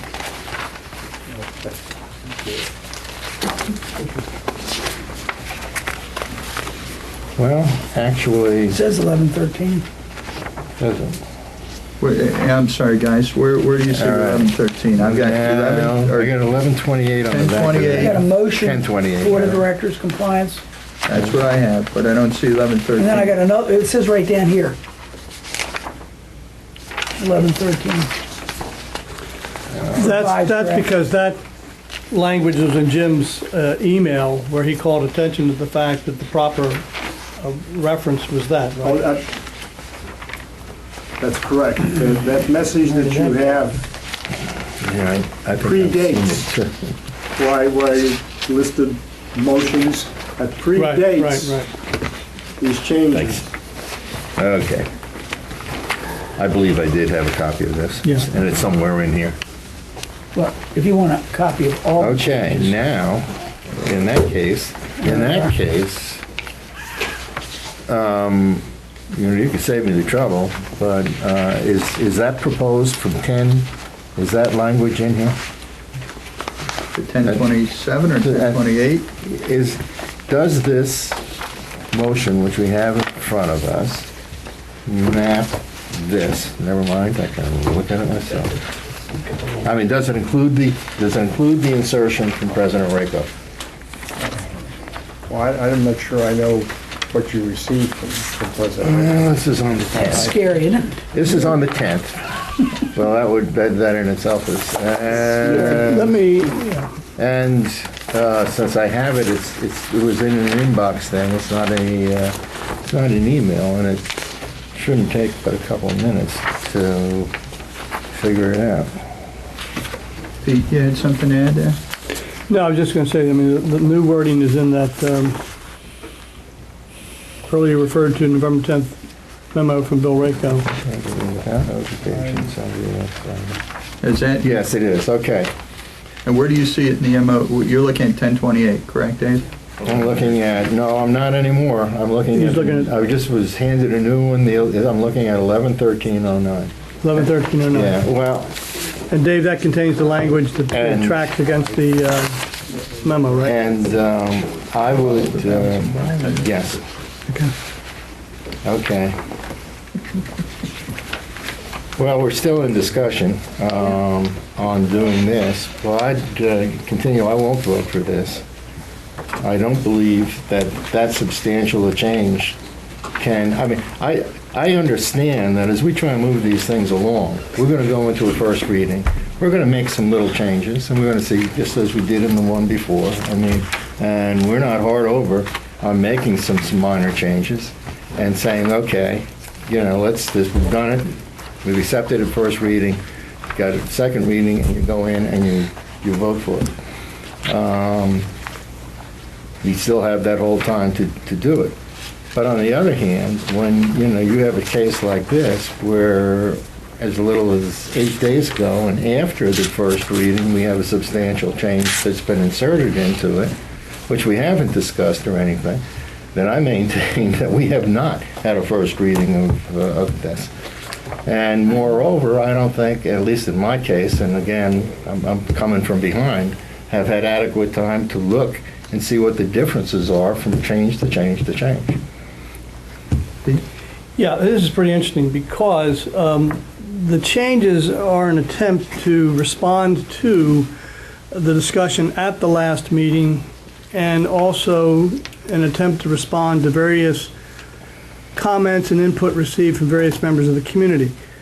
There was a large part of the meeting that we had last on this one subject alone, that is compliance, dealt with this paragraph about inspectors and what authority they had and what the procedure should be.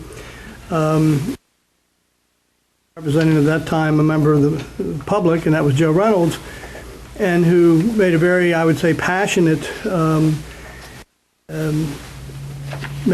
comments about his feelings on this and relayed some of his personal experience from years ago. I understand, although I have not participated in it, there's been a lot of discussion on the Ocean Pines Forum on this subject as well. I've also seen a lot of discussion in the press. So, Dave, what we were trying to do, I say we being the board, trying to be responsive to the feedback from that. I know the President Rako and I, as a member, I'm the board liaison to the CPI committee and have involved that committee and its chair in this process as well.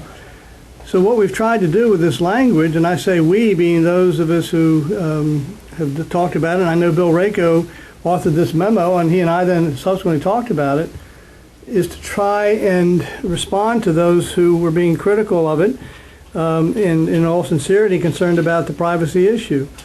So what this was an attempt to do was to impose yet additional restraints, if you will, on the inspection process itself.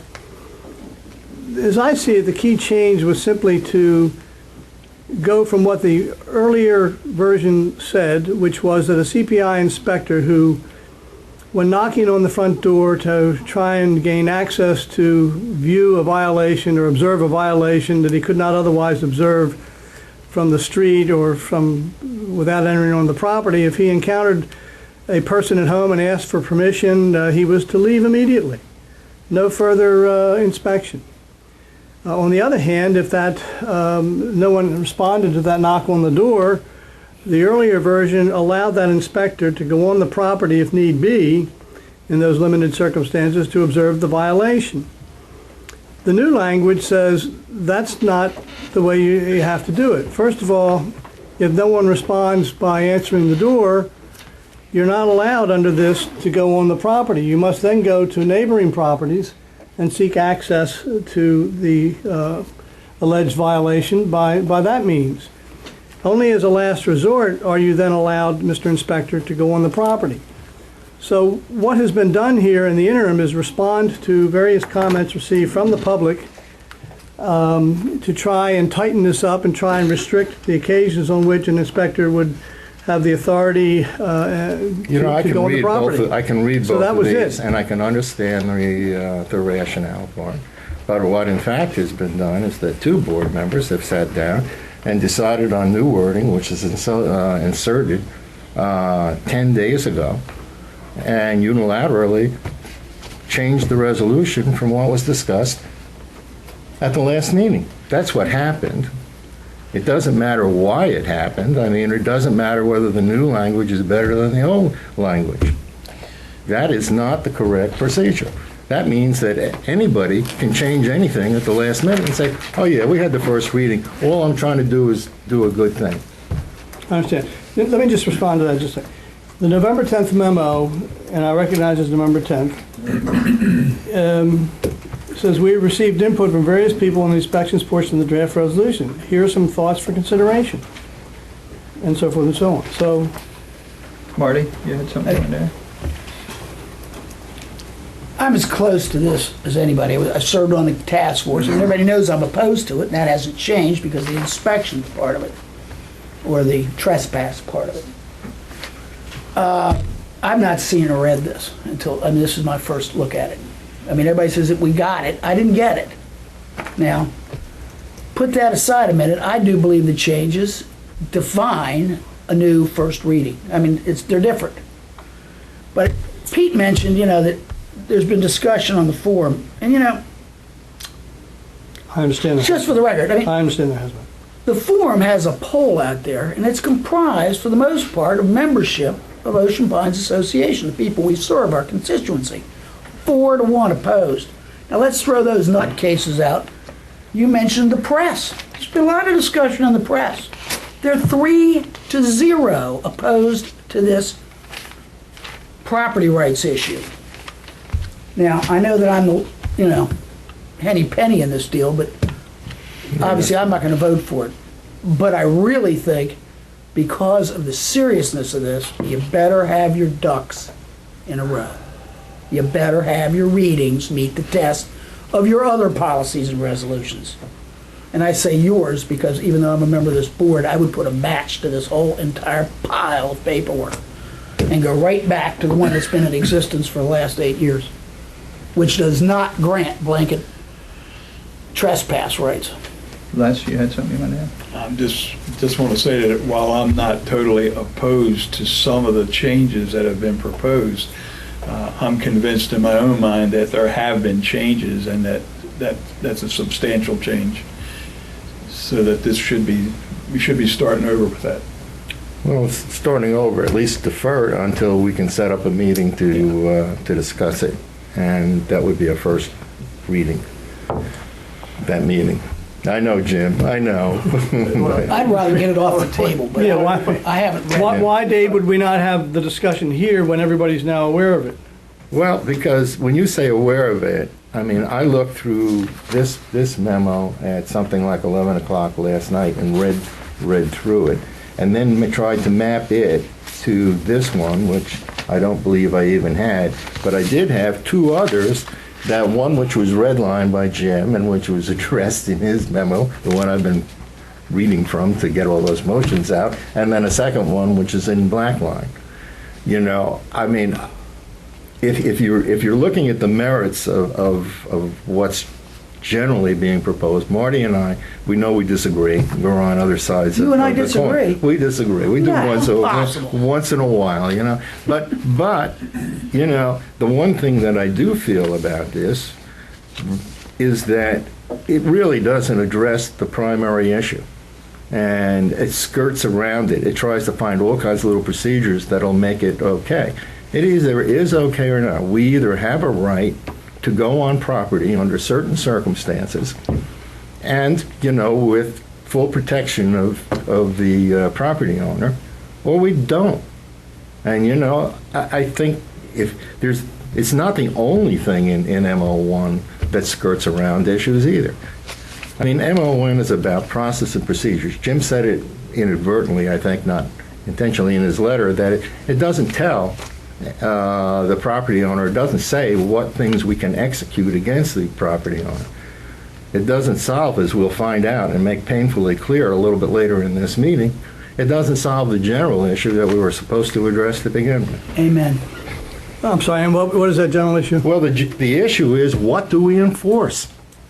You know, what's the point of having a process that says we're going to enforce these things like that if we don't say what they are? If we don't know whether or not we're going to enforce something against unlicensed motor vehicles, which you just made another motion for, or if we don't know or whether we're going to enforce the matter of having outsized trucks on people's property, or if we don't know whether or not we're going to be able. Those are the kinds of issues that have to be ironed out, and including the issue of whether or not we have the right as an association, under certain circumstances, to enter upon property with or without permission. Marty? Just what, the date of this draft that I'm holding in my hand Yes. is 11/13/09. It doesn't meet the agenda development policy of the board. 7 days in advance. I'm seeing it for the first time hours in advance, and hell, it wasn't even published 7 days in advance. I'd like to make a comment.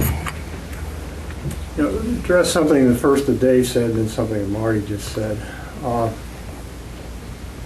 There's no inhibition in the B01 to the board considering and voting upon amendments to a draft at the second reading. Now, whether there are good reasons not to vote on a draft, amended or otherwise, at a second meeting is beside the point. But there is no inhibition, and I want to make that clear. There's no inhibition to consider Whatever that amendments. means. You can, I mean, we can do it. It means you can do it. We can do it if we want to, Do you it. know. Okay?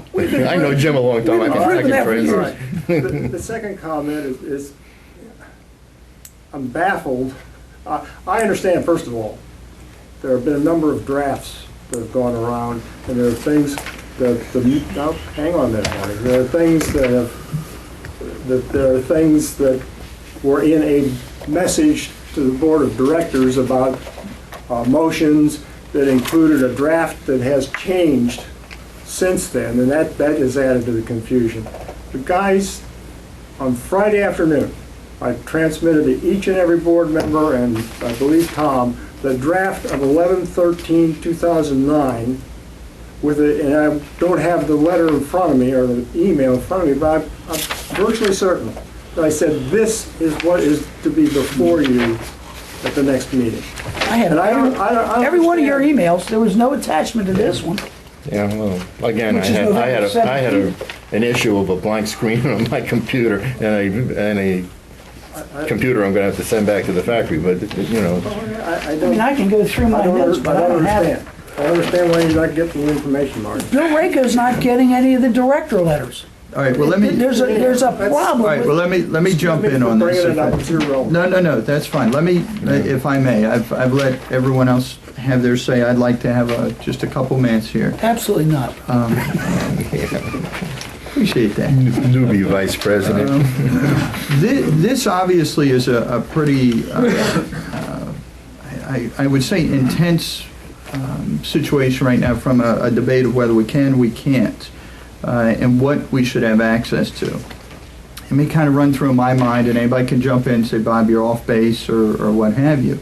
Basically, as of right now, we're operating under a resolution 284 2021-9, which pretty much grants, if I'm not mistaken, unlimited access, as my understanding of it, by compliance inspectors to properties for the purpose of inspection.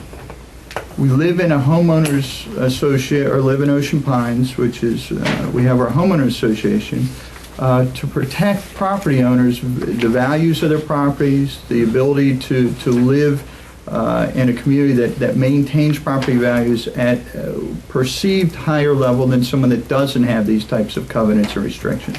We knew that when we came, as we moved in. I know I certainly got a thick pack when I get in. I'm not going to say everyone reads them in their entirety, but those moving in, should.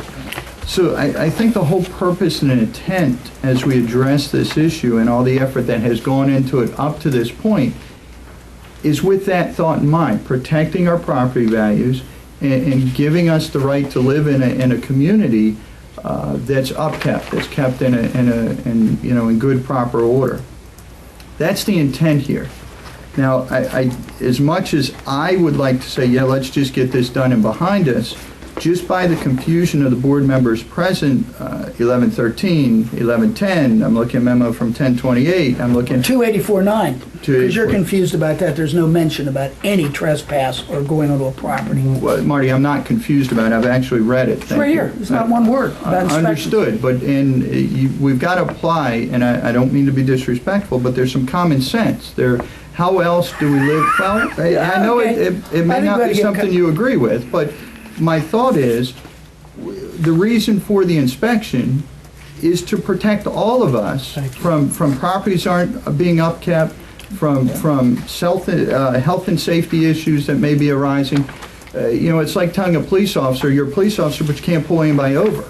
I mean, that's as I look at this. We have to have the ability to do the inspections. Now, there's not been one case, not one. That may be the problem. Why don't we let Bob finish? Okay. My point is... Well, I just don't want information that's...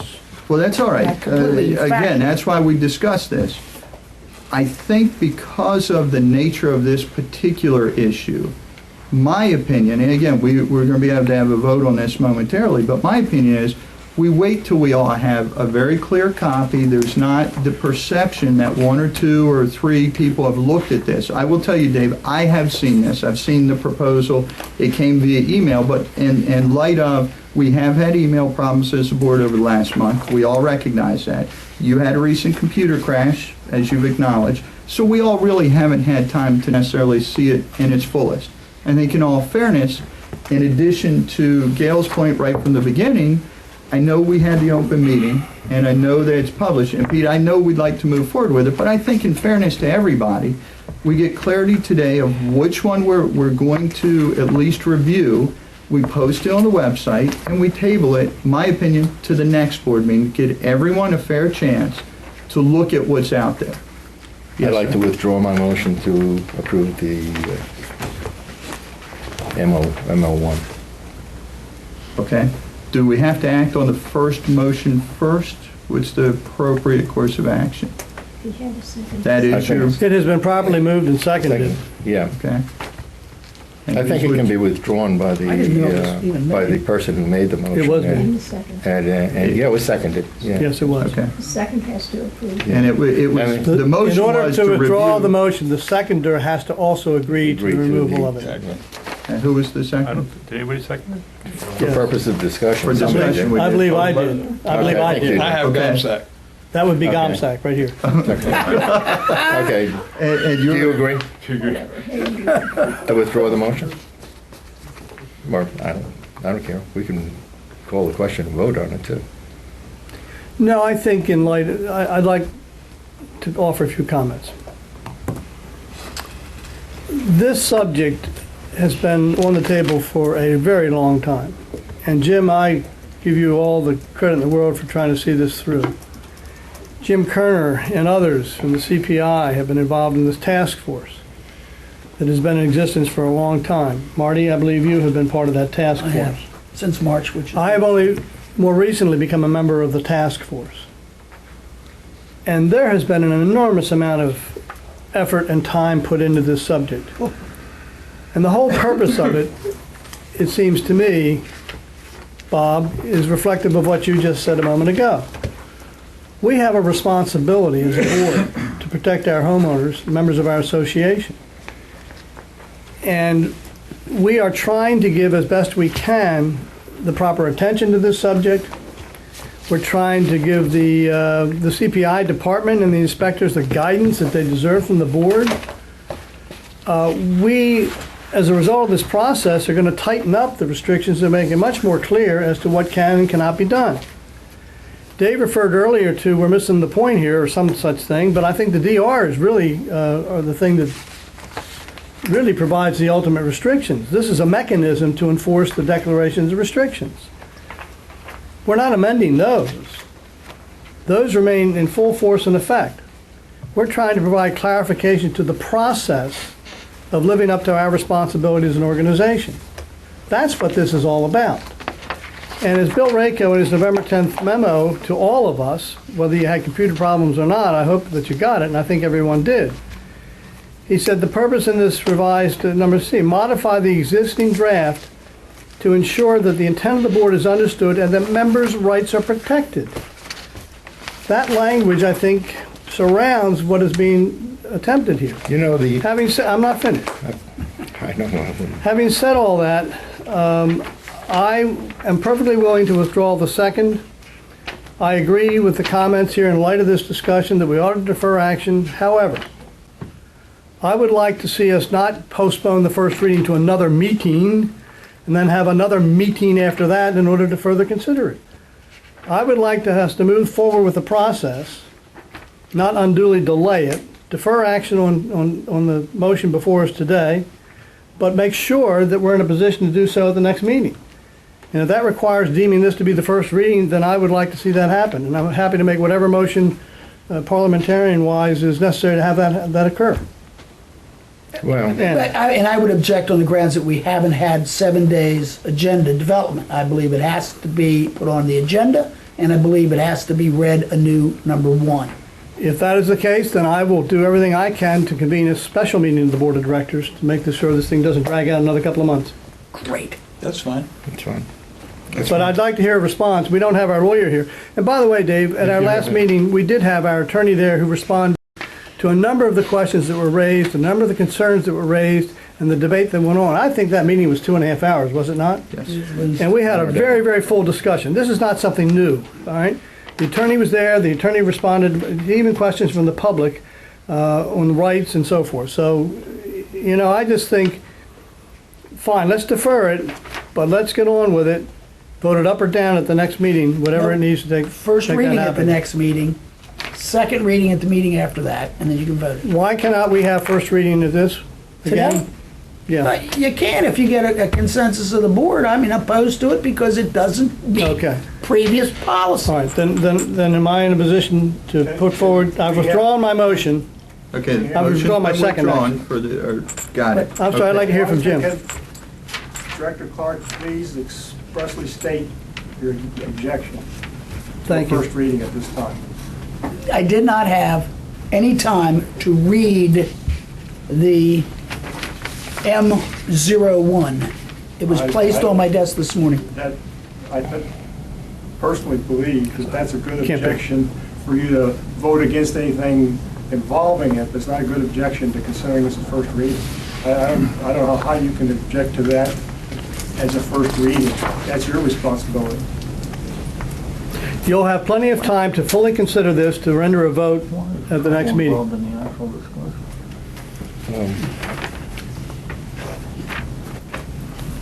I don't know what you just said, but, you know, I'm What he's saying is, You're trying we to have hold perfect, it up because you're not prepared. what do you mean I'm not prepared? I've been By the more way, involved in this than anybody just to but do perhaps this, you. Mr. Vice President, it's just been pointed out to me that I think we omitted the part of suspending the rules to allow Jim to, Thank you for that. and I would move to suspend the rules, so now you're legal, Well, if I get a second. I'll second. I was called upon. You were called and upon. I think Right. that He was. No, that was our I'm fault. still in. That's our fault. Thank you for that. he's on the I'm agenda. not out yet. He's not a member of the I public. assumed it was still part of his. Yeah, he's given a presentation. report that's outlined in the agenda for the meeting. That's the what I only view reason we it. didn't suspend. Apparently, or- some of the audience feels otherwise. Correct. Yeah, he is on the agenda. I'm I sorry. think you need to talk about this to the So fullest be careful what extent people you whisper in need your ear. All right, Somebody now, has to read. All right, I would move that we, whatever the language is, view this as first reading of the proposed item. Proposed M01. M01. Thank I you. think, You must have read it. Tom, did you have? I read a- it 35 times, But but you're they've not all prepared. been different. And you can't understand the differences? How am I going to read it yet? Come on. Here's what the minutes All will right. reflect. The minutes will reflect that after discussion, Director Stephen Zagomstak agreed to withdraw their motion. Today's meeting will be considered the first reading of Resolution M-01. And I've made that motion, I'm not sure it's been It's not a seconded. motion. It's not a You don't motion? have to It's just make what a it motion. is. It is what it You is? just make it. Okay. It is what it is. Okay. Good, move on. Somebody answer me quick, when did this go from being, what was it? It started out being R01, what changed it? Oh, it doesn't matter. Oh, God. There's a very logical Just a explanation. quick question. Since you asked, Jim can Well, respond. it changed because the designation of R doesn't correlate with the P01. We have 4 different categories of resolutions with a letter prefix, and M is the appropriate letter prefix. Thank you. There you go. Well, Okay, if this is the first reading, yes. then in fact, we have to address it. Okay, and I'll state simply that I am not in favor of the language in here. I believe there's a simpler way of addressing the issue. I mean, we have to simply, and in fact, trying to spell out how many times he knocks on the door, you know, whether or not how he responds to who's there, and all of this stuff, I mean, is far more than ought to go in a resolution. But the basic issue is, do we have a right? Does the association have an implied easement to go on property under certain circumstances? If we believe that's true, then it's really up to the general manager and the staff to implement that policy. We can lay down some guidelines in the implementation of that policy, but this goes beyond that. I mean, I'd like to read it. I'd like to, you know, be able to articulate better than I can right now exactly what I find wrong with it, but I do object to this wording. Fully understanding the intent, and by the way, generally agreeing with the intent. Yeah, I think the purpose of such a lengthy paragraph, for lack of better terms, was just to make sure that the intent was clearly spelled. I know that was what the purpose was. Yeah, You know, to make sure that the And it intent failed. was clear, that's all. It failed. Well, in some people's view, it's failed, and in other people's view, it hasn't. I do find it interesting, though, that some people who object to this on privacy rights seem to have no problem with written permission doing the very same thing, and seem to have no problem with it coming back to the board for a vote to do the very same thing. So one might conclude it's not the ultimate action that people are concerned about, but rather the process of getting to that ultimate action. No, I think it's the amount of specificity that you put into a resolution, which is going to have to be implemented by the general manager and staff under a huge number of different circumstances. And I think this requires more thought.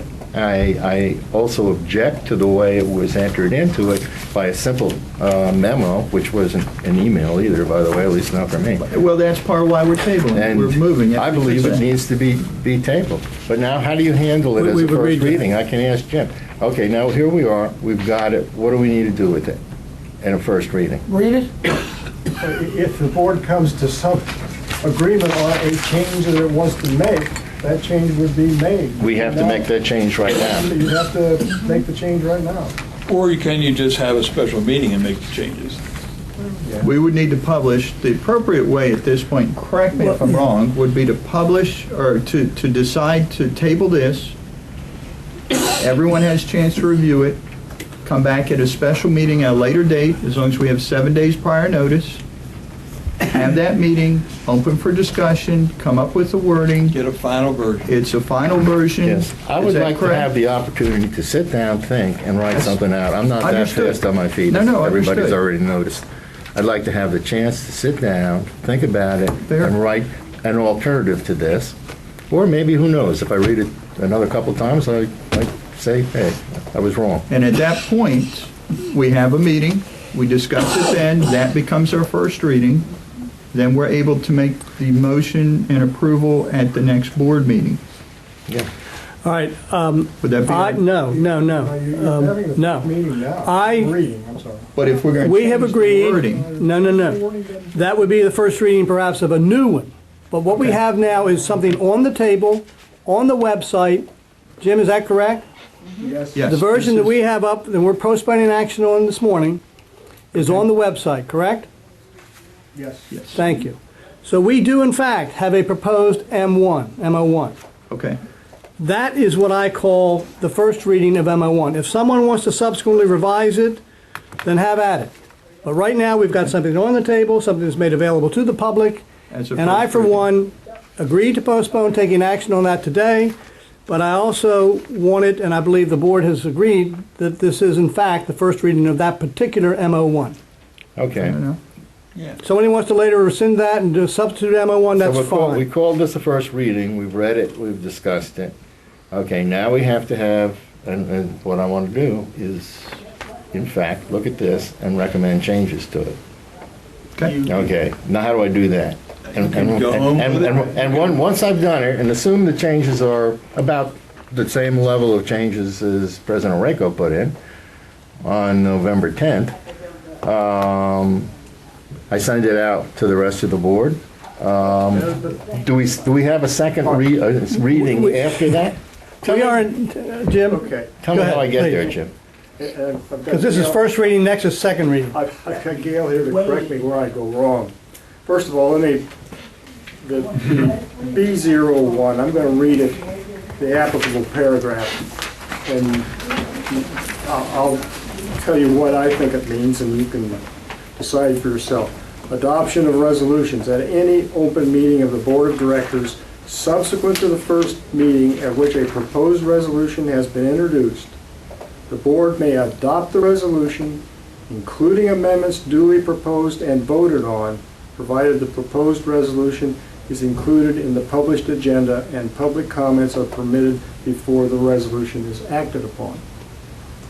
That to me means that whatever draft is before you at the second meeting or umpteenth meeting, whatever it may be, you can amend it, Correct. the draft at that meeting, and approve it. But you have to have public comments before you actually approve it. Okay, so if I send out an amendment to this, Well, can I go ahead. make a response to that, and then we'll compare notes, so to speak.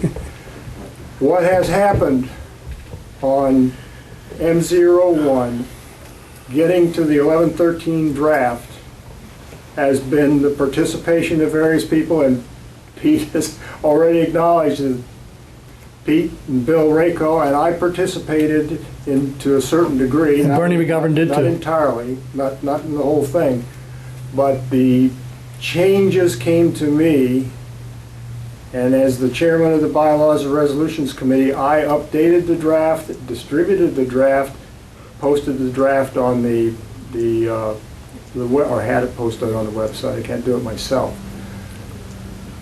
At a minimum, I think that process, however it may not be documented, is an acceptable way to do it. Now, there may be people who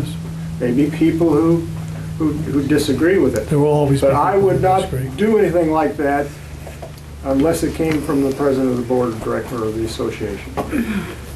I would not take individual members' Well, comments. I think if the president is going to come up with the final language, I think then as a matter of courtesy, he should include discussions from the board, or at least five, but that's another issue, not your issue, not your issue at all. I can't address that. Not your issue at David, all. I don't mean to, I mean, I understand you feel strongly, but I think Mr. Redco tried. I got an email, and I have reviewed it prior to this from him, so he did try to share it. So I agree tabling it right now is good, so everyone has a chance. So, I agree with tabling today, but let's understand, we have a proposed MO1 on the table, first reading. And we can amend that in any way we wish. And now we can offer amendments to it. And if it is agreed to amend it, then we will have the second reading at the next formal board Yeah, meeting. well, as far as I'm concerned, That's, I'm going to give Gail a chance to, if you would suspend the We will rules. suspend the rules for Gail. If the board, I think the board today could make such comments that are at least agreed to, whether it's motion or not, to amend it, that would be a new draft. And there could be a new draft and a new draft and a new draft. But you could give us, as chairman of the Bylaws and Resolutions Committee, you could give me changes you want made to this now for future approval if in fact approved. and by way of example, what Jim just said, we in fact did that, Bob Thompson, at the last meeting. You proposed at that meeting the insertion of additional language for Yes. public safety. yes. We agreed with that. We voted on that to include that in the draft. That's an That's correct. example of exactly what Jim is talking about. Am I correct? Yes. So if we have any specific proposals here today, similar to what Bob Thompson had proposed at the last meeting, which we all agreed to, and which became an amendment to what was before us, then bring them forward right now, and we can vote on them as well. I object to the fact that we have to bring them forward. You don't right have now. to. You don't have to. You But don't I- have to. I'm glad to throw my 2 I cents. can't, say well, I that. don't want to, yeah. Okay, no, that's fine. No, Marty? think Under first. C, Think first, right take all second. those words out and replace them with the current wording that is in the existing 284-9. It's easy. If you want to go on the property, Well, get a that's cop. what we have now. Get a cop. Is that what you said? That's what Get it a cop? says. Get a cop. Okay, here's what I'm going to say. We've decided that we're going to table this. I mean, we can beat it around all next 2 hours. I don't know that we're going to get any further with it at this point. So what I'm going to ask you to do, go back, take a look at what we have. We've considered this the first reading, Correct. okay? Well, what if it changes drastically? Let's say they make that change I just said. If you Is look it at still the first B01, reading? yes, B01, and I Amendments have can a be copy. proposed. Page 2 at the top, adoption of resolution, says you can make amendments or changes, Okay, cool. okay? That's just my question. You have to that's do it in a great. prescribed way, but yes, you can. Correct. You Correct? can make changes, okay? So that's what we're following, moving forward. I think it would be appropriate, in my humble opinion, if we could suspend the rules for a moment to see if there's any additional input from Jim Kerner here. You don't have to, but if he cares to add in anything, or even the general manager to weigh in. So, Bob, I would suggest we suspend the rules just for the moment to see if Jim Kerner would like to add anything to the dialogue. How about association members? If we're going to suspend the rules, we're going to, I tell We'll you, have we're going to have public discussion at the end. We'll do Okay, public that's fine. comment. Public comment. That's We fine, don't- that's fine. Okay, good, cool. Okay, Let's not suspend the rules. that's not, all I right. second that. all right, so we're moving on. Can I, just for clarification Sure. purposes, we are going to re-include this M1 motion on the agenda for our next meeting, and that's scheduled for, I believe, December 10th or something like that. We Correct, shouldn't yes. make any changes before then. We will. If someone wants to make the argument that we need to entertain substantive changes by amendment and wants to have a special meeting, then that's a decision that has to be made. Okay. Okay. All right, give me just, I'm looking for my PAL list, we've been moving so many, that's the next thing on our report here. You got? I do, I was hoping to find mine with the notes. I don't have your notes. I know, it's just, bear with me 1 second, I apologize, believe it or not, I had everything in order, but this one became Much paper, I lost so my agenda, intense. so. All right, I'm gonna go from memory, because I'm pretty sure.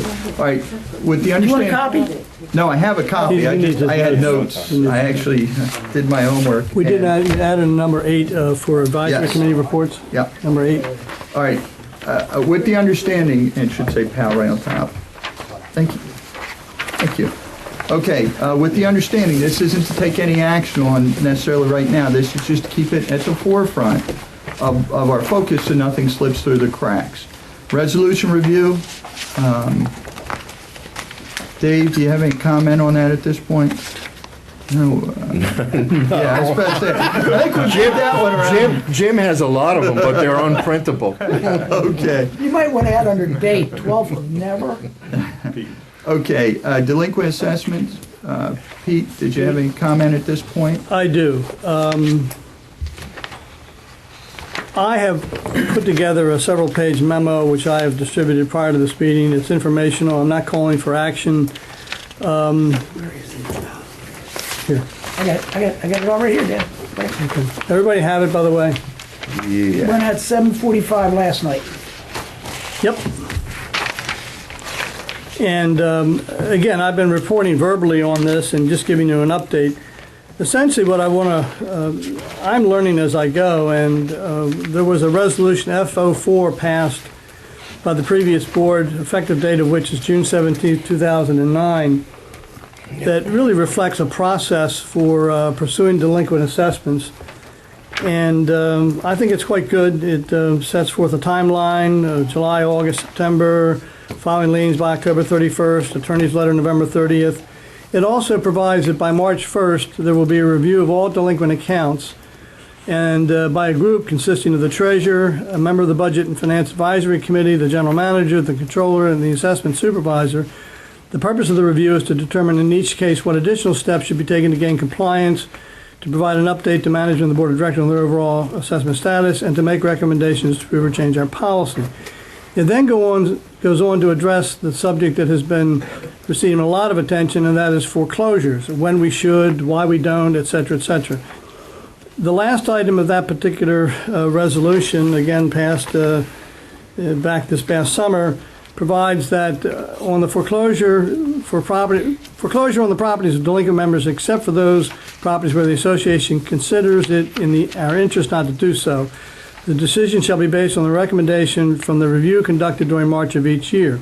So we already have in place a mechanism in the form of resolution F04 passed this past summer after a lot of debate, as I understand it, a lot of dialogue back and forth as to what should be done, that addresses follow-up on delinquent accounts, addresses when and which group should be involved in the process of deciding what foreclosure proceedings. So it is my conclusion that unless we overturn F04, we ought to stick with it. You all who were participating in that previous board put that together. And It's only 3 months old, we kind of Yeah, hope so. so, you It'll know, last that well, long anyway. you say that, but there's been an awful lot of, shall we say, encouragement to go file not liens, because that's already provided for, foreclose on properties. But we already have a process that's been approved by the board to do so in a reasonable fashion. So, and that's really it. The publishing of names is another subject that apparently was discussed. It's not mentioned as called attention to in my memo, not mentioned at all in wasn't an F04. oversight. So I'm sure it wasn't. Nor was it an oversight that for the last 25 years, there's been no such publishing of names. Mm-hmm. So that's a subject that I think the board needs to be heard on and to weigh in on. But it was clearly, as Dave is acknowledging, an intentional omission, not an omission, that's the wrong word. It was intentionally not addressed in F04, and it's up to this group to decide. My inclination is to proceed with the publishing of names in some logical fashion. Because it is addressed in the DRs. It is. Yeah, We it's in the DRs. have that authority as a board. Boards over the last 25 years have chosen not to. And there wasn't like a vote and everybody was hard Oh, I know, over against it. I know. I mean, it was just that questions came up, which, were fairness questions and, the difficulty of being open, but. And the fact is, if you file a lien, that's public record. Actually, Morty, what you just said was something that occurred to me. I don't know why, and I don't remember why, we just don't publish who What's we the filed a objection? lien against. I mean, once you file the lien, It's public.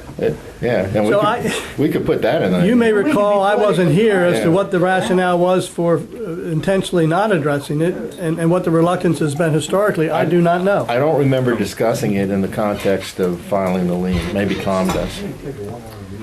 Frankly, I don't remember. But- But the point is, you've got your recommendations for procedures, and the board's. I think the board ought to think about it and weigh in on it one way or the other. Okay. And I think All we're right. prepared to have that meeting long before March ever comes around. All right, so we've got our marching orders. Take a look at FO4. It's Let's informational and. just to be prepared, we're going to have to take One some last action. comment, and that is simply that notwithstanding the process here, there are, I believe, 3 properties, Tom, where foreclosure seems to be, foreclosure proceedings seem to cry out. And without objection, the board is saying, no, don't do it. The intention is to do it on those 3 properties. Tom and I have talked, we've talked to the attorney, and those are the 3 properties that there's no debt against them ahead of us, and I see no reason to stall on those. The larger batch and the broader review can take place as prescribed in the memo, but these are people that are behind several years, no debt on the property, let's foreclose on it. Right? A couple of questions, if I may. Sure. I think it's a very good memo. My biggest question is, I'm not sure you haven't told me how to make a watch here, and I just want to know the time. I want you to make it right. How many dollars do we have on accounts receivable today for assessments? Is it this number of 468? Yeah, it's the Or do number I I have to gave do you. some math in here? It's the number I gave you in the report. Well, you've got 4 or 5 of them here. 468,285. How about Okay, that? that's it, perfect. That was my question. It's answered. 468,285. Is anybody else confused about that? Nope, it's just you had a lot of other numbers there. Okay, okay, That, by the way, is $111.20 for every member, I believe. okay. That's why we feel the need, notwithstanding the comment made in the public section, comment section of this Yep. meeting to begin with about a certain board member sending letters out. I think they may have meant me, and I didn't send out any letters. Well, I would like to take credit for it if you're not. Well- And I love Dutch to death, but I don't believe we're closing on Granny Maud, who's, in real financial trouble because her kids recently left her. We're talking about a guy that's watching $160 a month in cable television and driving a brand-new F-350 pickup truck to work. And maybe Some going to cases. his house in Florida in the winter. And this is a guy that is playing the system. That's the guy. All right, well, let's, Now, let me go one more step. You saying here, no debt ahead of us on the property, mortgage, et cetera. I would like us to understand it, or an equity position. I mean, we're going to look well, today, we've got 11 ECC issues, 5 of which are more than 2 years behind. Right. One of those has a debt that is about 1/3 the property. But I think we're ignoring it because it has a mortgage. So, I mean, what we're telling people is go get a mortgage go get a line of credit, draw down 10 grand and stop paying your assessments. no, I You were think it was factual. I just think that was factual. I don't think it was intent No. to tell Yeah, someone to get a I'm not mortgage. Okay, let's, just well, let's do this. It 'cause, deserves one follow-up comment. Yeah, but we're going to get, guys, we're already 2.5 hours in. Tell me This is about it. We got a process in place. Bingo. I won't Process in take any place. responsibility. Great point. for that. That's the main. Amenity Task Force is the next item. We had a great meeting 2 days ago. Hard to keep track. Losing track of days. Time goes by. That went extremely well. The folks put a lot of time, energy, and effort into it. Appreciate that very much. Got a lot of data there. And that's available for viewing because it was Good stuff. recorded. And John's not here to make any new comments on it. Compliance policy and procedures. Any comments on that right now? I know Bill's not here. Talking about it for hours. Boom, boom, boom. Okay. Act on Election Committee report, we don't have any actions at this point. Pending committee assignments, we do have, yes, Just real quick, a reminder on that, we're all supposed to be tossing in people's names for yeah, great point. Right. Yeah, we all have a role to play. I think by the end of December, is Yeah. that what it was? plenty of warning so that we can miss it. Pending committee assignments. Actually, December the 9th. Is it December 9th? Okay. Okay. Pending committee assignments, we have 3 to consider right now. You want to do that right now? We'll do it right now, let's just get it done. We're picking up the pace a little bit here. Good for you. All right, the first one, committee appointments. We have Judy Mitchell, who's applied for the Tennis Advisory Committee.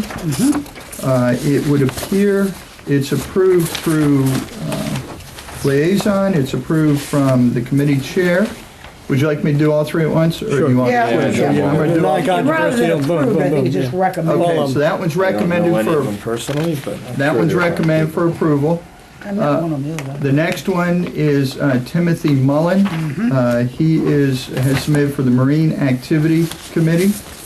And Twice. it has been That's because approved, they're two separate and, bylaws. I'm sorry, it has been endorsed by the chair and the liaison.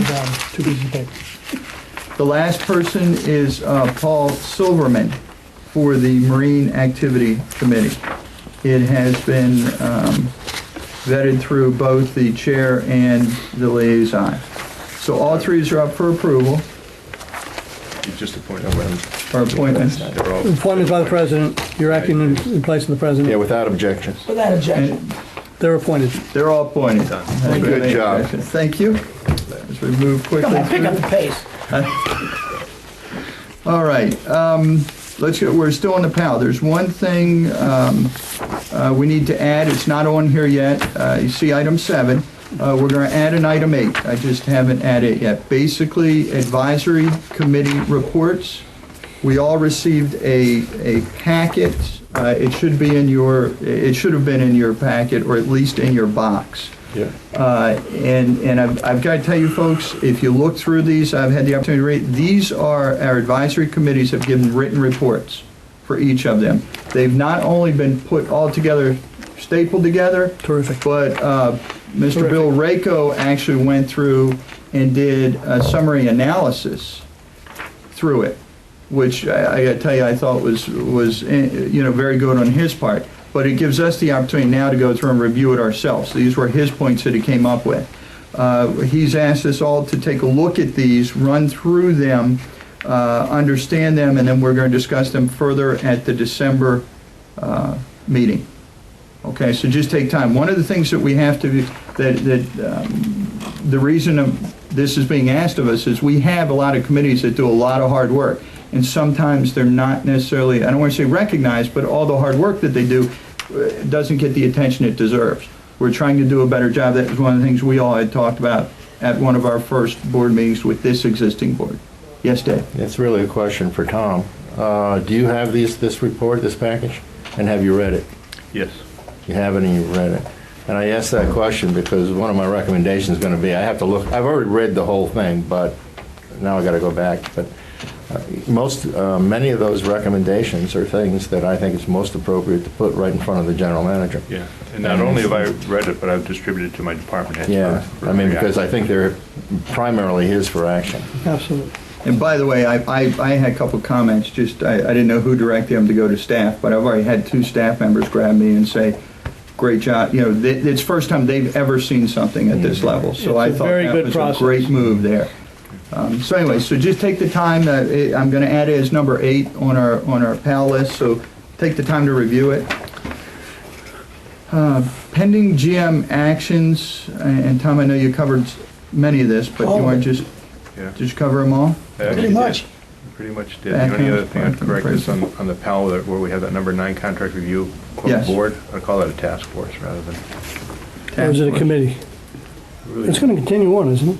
it's a task force of the GM. It's not a, Okay. Right, so yeah, basically- it'll be ongoing forever. You're distinguished from the other committees. Yeah. I got it. So basically, we now have just so everyone understands, we have a review task force that reviews all of the contracts. A Correct. suggestion from the board, and one that I wholeheartedly endorse, is that we have some people with expertise in contracts to review all contracts that we have in place or being considered.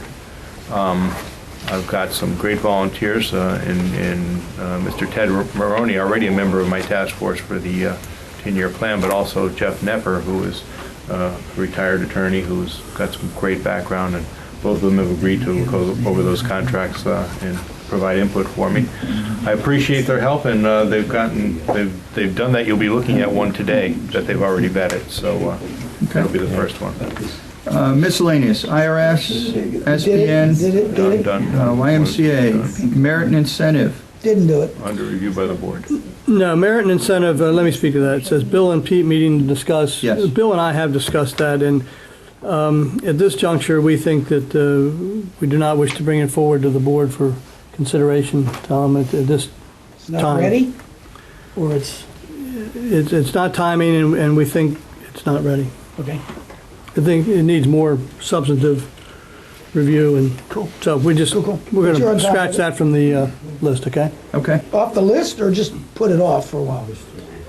I'd say, we're going to hold it in abeyance until the future. Okay. OPA website, that's just Nope, nope. updates, revised F&B business plan. Nope. Let's see. And you can go down to commissioner meeting. Executive council, volunteer appreciation, membership response, F&B, committee member package. Anything on here? I think we're good unless anybody has any. Fine. It's just a tickler for us to stay on track. Keep our eye on the ball. Yeah. You okay with that, Les? Do you have anything? No, that's good. Okay. All right, on to new business.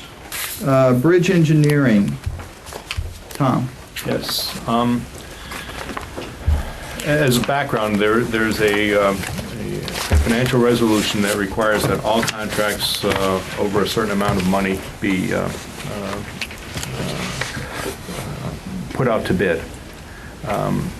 We have undertaken an engineering contract with Soleil & Associates to do the bridge design work for the in preparation for the county putting our bridges out to bid.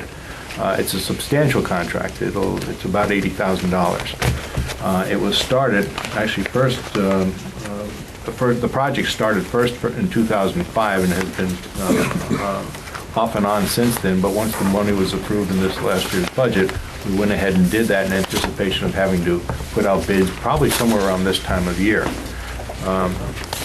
The work that's been completed is still necessary, but with the county's adoption of the bridges into the inventory, the work that he's done will actually be used when they put those bridges out to bid later on. But, go ahead, Mark. Will they apply that to our 20%? That was my question. I will be talking to them about that, Okay. one way or the other. Now, formally, we've not put this thing out to bid. It was a project that was ongoing when Soleil started back in 2005, and we just naturally picked it up where we left off and told them go ahead and do these bid specifications and design work. We meaning management. Right. What I'm asking the board to do today, so that I'm in compliance with my resolutions, is to A, waive the bid requirement. I mean, we're already into this thing for about 70 grand, so it's pretty much almost done at this point, but I want to be in compliance with the policy. So I'm asking you to do that and then approve the contract that's been proposed. And I'm telling you that the contract has been vetted through my contract review task force. Did we hurt the horse? Just when we shoved the carts past him, I was just wondering if we ran over him or... Well, in terms of, I'll tell you what, a little more background in this thing, because when it comes to engineering things, in the 27 years I've been in this business, I never separated those projects out for bidding. I'm happy to do that because that's what my policies tell me that I should do. When I just got a copy of the Berlin Charter, which outlines their purchasing policies, and they have an exception for engineering service contracts too. But aside from that, Are they looking for a GM? actually they just filled one. Aside from that, I move that we accept the contract as written and already executed and done for the real... Is there any discussion on that? I second it. Now we have Okay, now, discussion. thank you, Dave. You guys wait for this one. Please. And I'm very much in favor of this.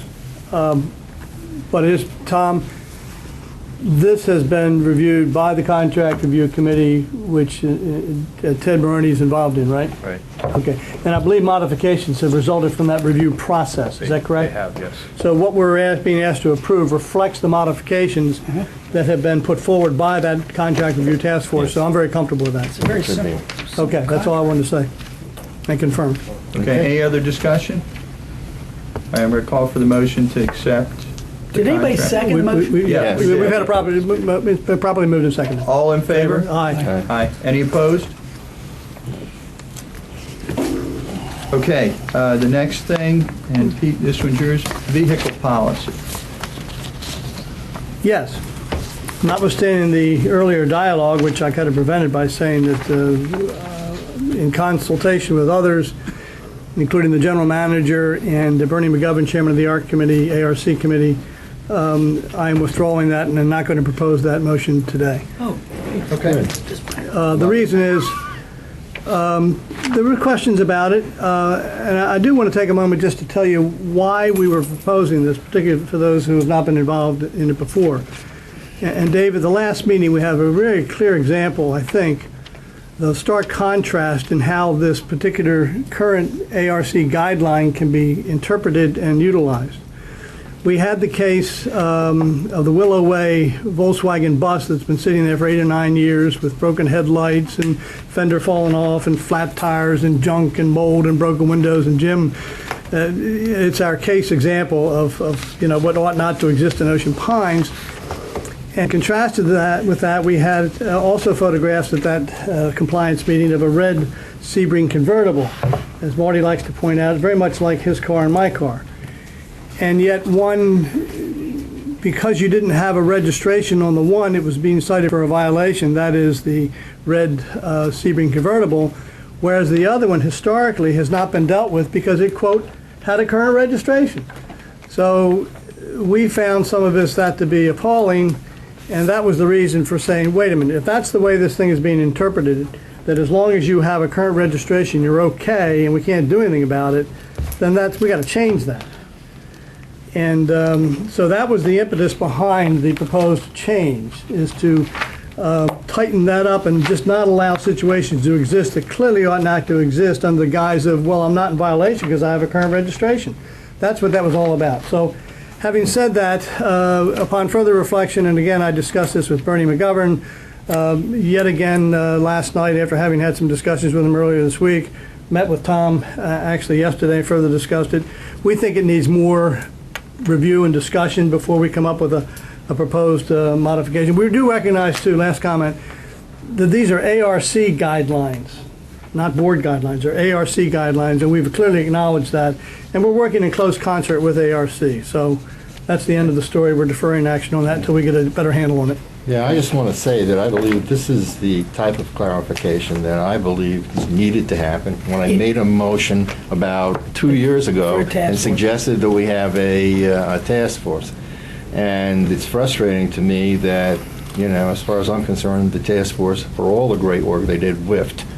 I mean, because these are the kinds of things, the problem is, and we're just going to go right through it right now again, we're going to go through a whole list of things. We have, Marty will think one thing, I'll think another. We'll go through, we'll say, no, take it back, Tom. We've done it time after time after time.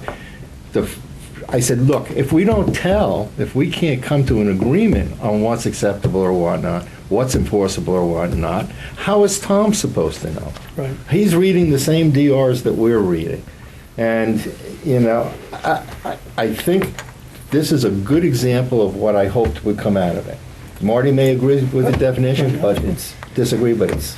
I think we're on the same page. Can I just read this real quick out of the DRs? And I want to see a show of hand, anybody that doesn't understand. Is it going to be real long? It's going to be one sentence. Perfect, go. Maybe two.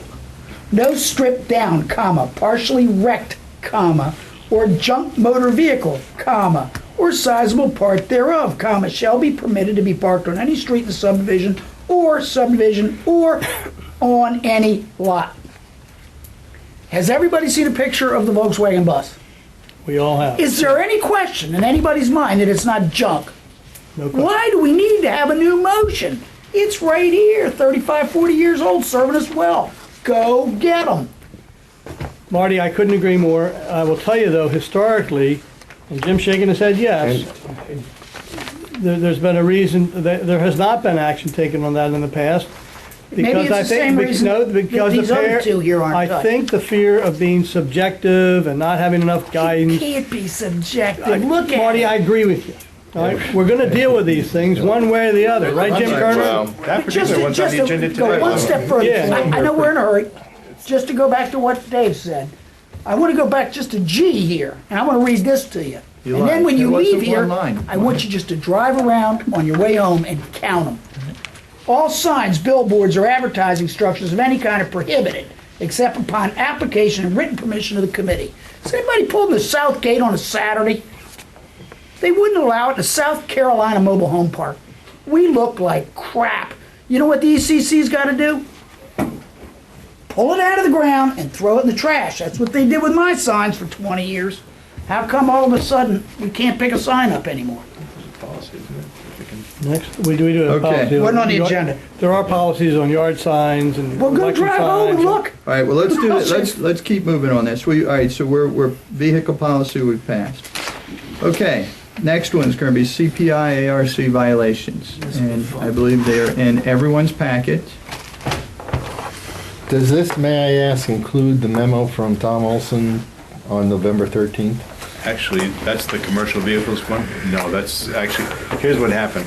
I actually planned on putting that on there, but I don't know what you're talking about. recall that the CPI, at the CPI meeting that we had mentioned that there was a whole bunch of different commercial vehicles that we deferred action on until the board finished, I think it was MO1, wasn't it? Yeah, Yeah. which doesn't even mention it. MO1's not passed, it doesn't Doesn't even matter. mention it. So, It doesn't matter if it was passed. It doesn't address the the issue. point is, put it aside, this is what we're really talking about, the rest of them. So we're not gonna touch on these? Not gonna touch on this. So these are, I drove around, Okay, it was a nice day. all right, so let's, Well, let me be clear on that. We're gonna continue to hold these. But can I just, if we're gonna Go ahead. depart from the rules, I've asked Jim Kerner to be here today to answer any questions on CPI matters. Jim's one of our inspectors and a longtime member. Chief inspector. As well, chief, no. So, Senior inspector. okay, let's depart from the rules for a moment. Oh, absolutely. For the record, my name is Jim Kerner. I'm a part-time CPI inspector on the staff of that department. now, in each case, in each of these cases that we have, typically There's there'll be 7 questions. total. Yes, so, Yes. the board will have questions, and many times I'm not as intimately involved in them as Jim would be, so Fair enough. got any questions on All it? right, the first one I have is 85 Abishai Road. Is that what it, Okay, first one? want me to present it, or If we're ignoring these. Yes, we're apparently. that'll come up at a later date for your opinions.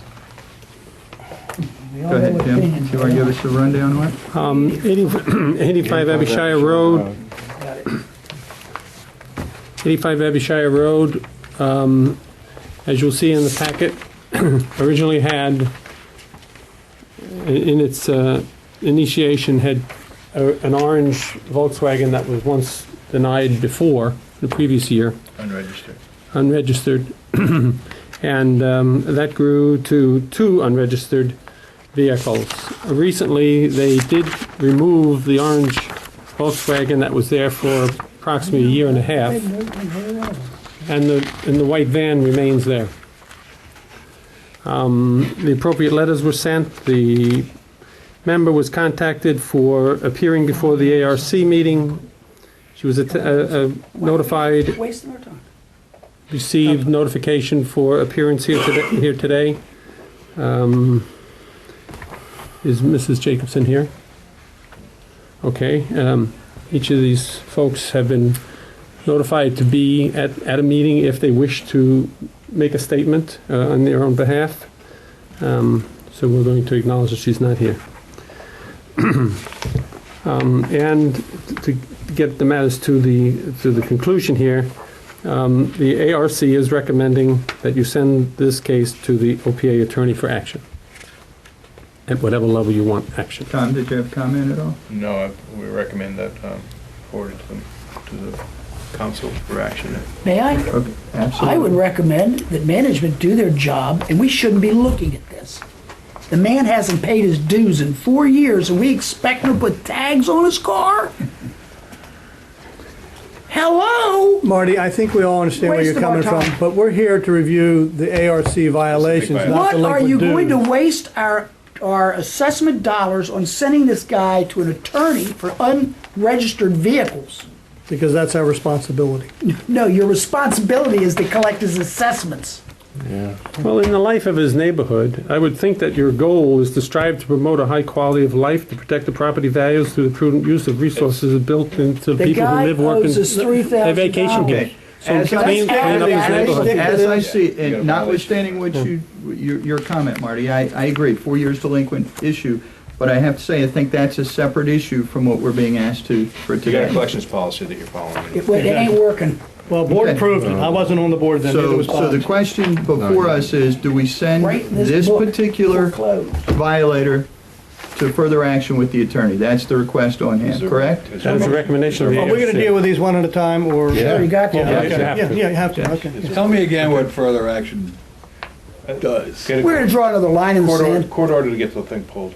Yeah. Court order, you need, if it's personal property, you just can't go and take it off without a court order. It's considered Okay. personal property. We did have a case 3 weeks ago where a car was removed from the property under contract from the OPA to a Okay, towing so company is- And Do we under a have a- court order. under court order. Yeah. right? Okay. And We want the vehicle. And have you seen that house? It still looks like a dump. We're looking for a motion. What have we What are you accomplished? talking about? All right, The so one the you're talking question, about over Marty, on Offshore Marty, the Lane. question Okay. is, are we going to make a motion here to go with the requested action? No, I'm not, because I think somebody should already be chasing this guy. I will move to follow the recommended action and refer to OPA attorney. Do I have a second? Second. Okay, any comments? All in favor? Aye. Aye. All right, next. Opposed? Opposed? No, I didn't say I was opposed. It Okay. doesn't make any difference. Why don't we waste some time on something that makes a Okay, difference? the next one, I'm looking at 10631, Coney Island Drive.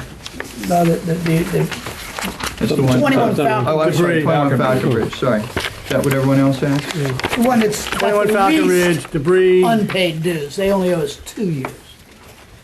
Do you have anything to say on this one? No, I'm sorry, 21. Go ahead. Any comments? 21 Falcon Ridge. Is David or Sue Olson here? Let me just take a quick look. This is basically a debris item in the front yard.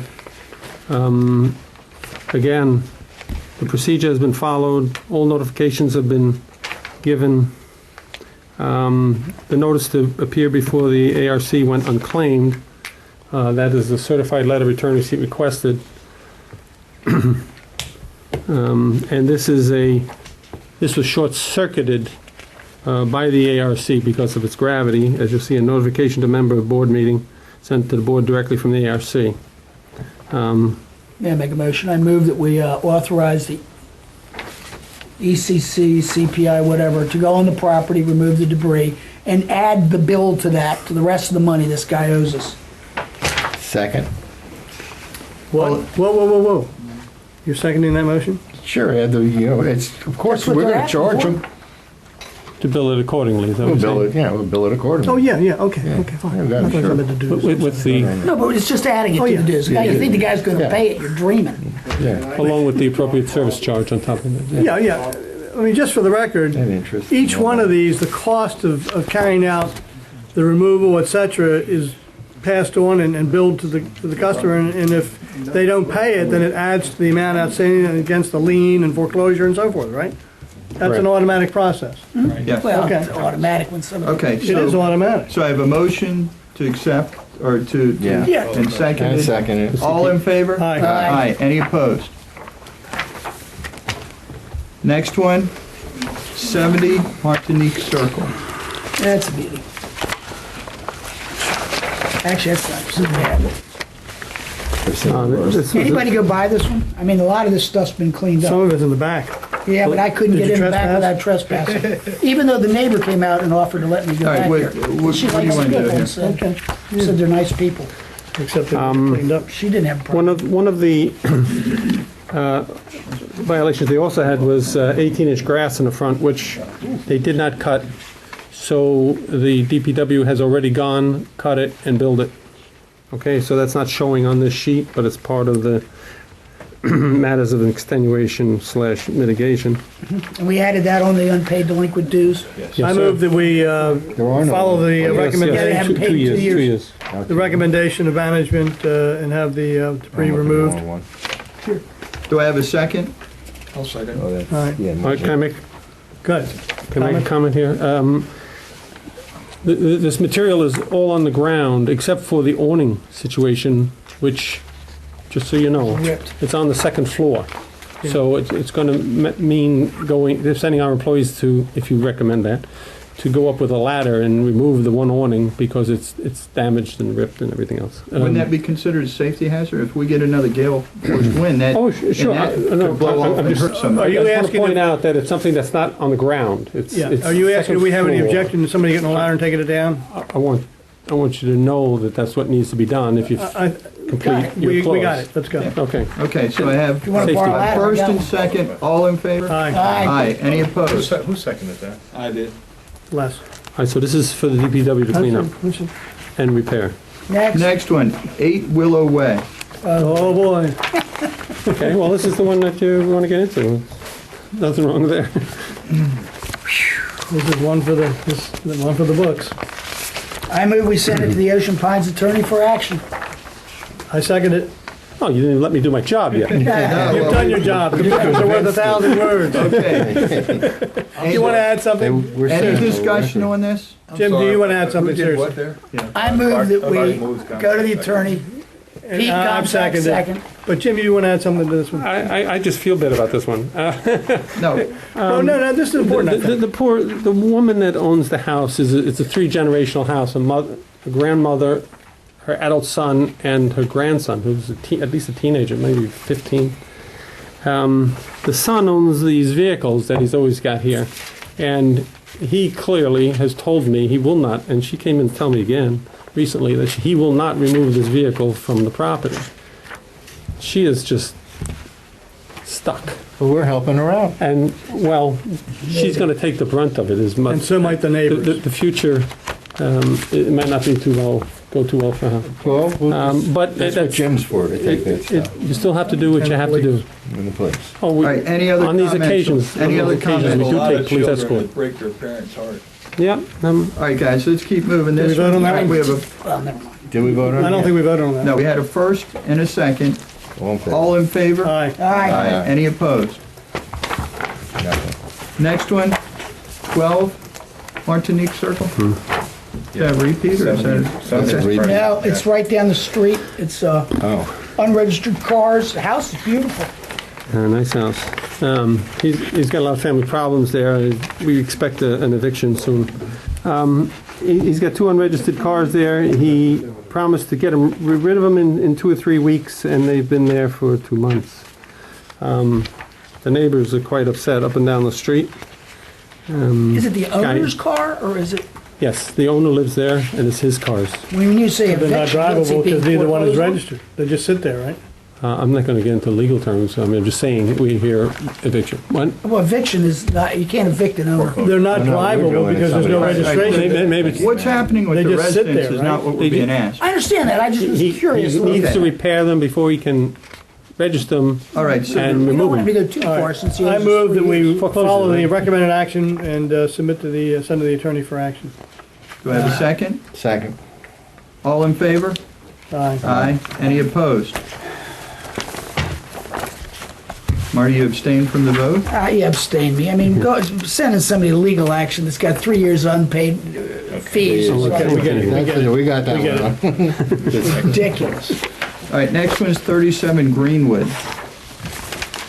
This is the, what do you call it? Sebring? Sebring. This is the red Sebring, yeah. This is the one that the board wanted to come along with the 8 Willow Way situation that you just sent to legal. I have spoken to this fellow. He was going to get it repaired, then he said that it costing him $3,500 to fix the transmission or something, and he doesn't have it, and he's not removing the vehicle.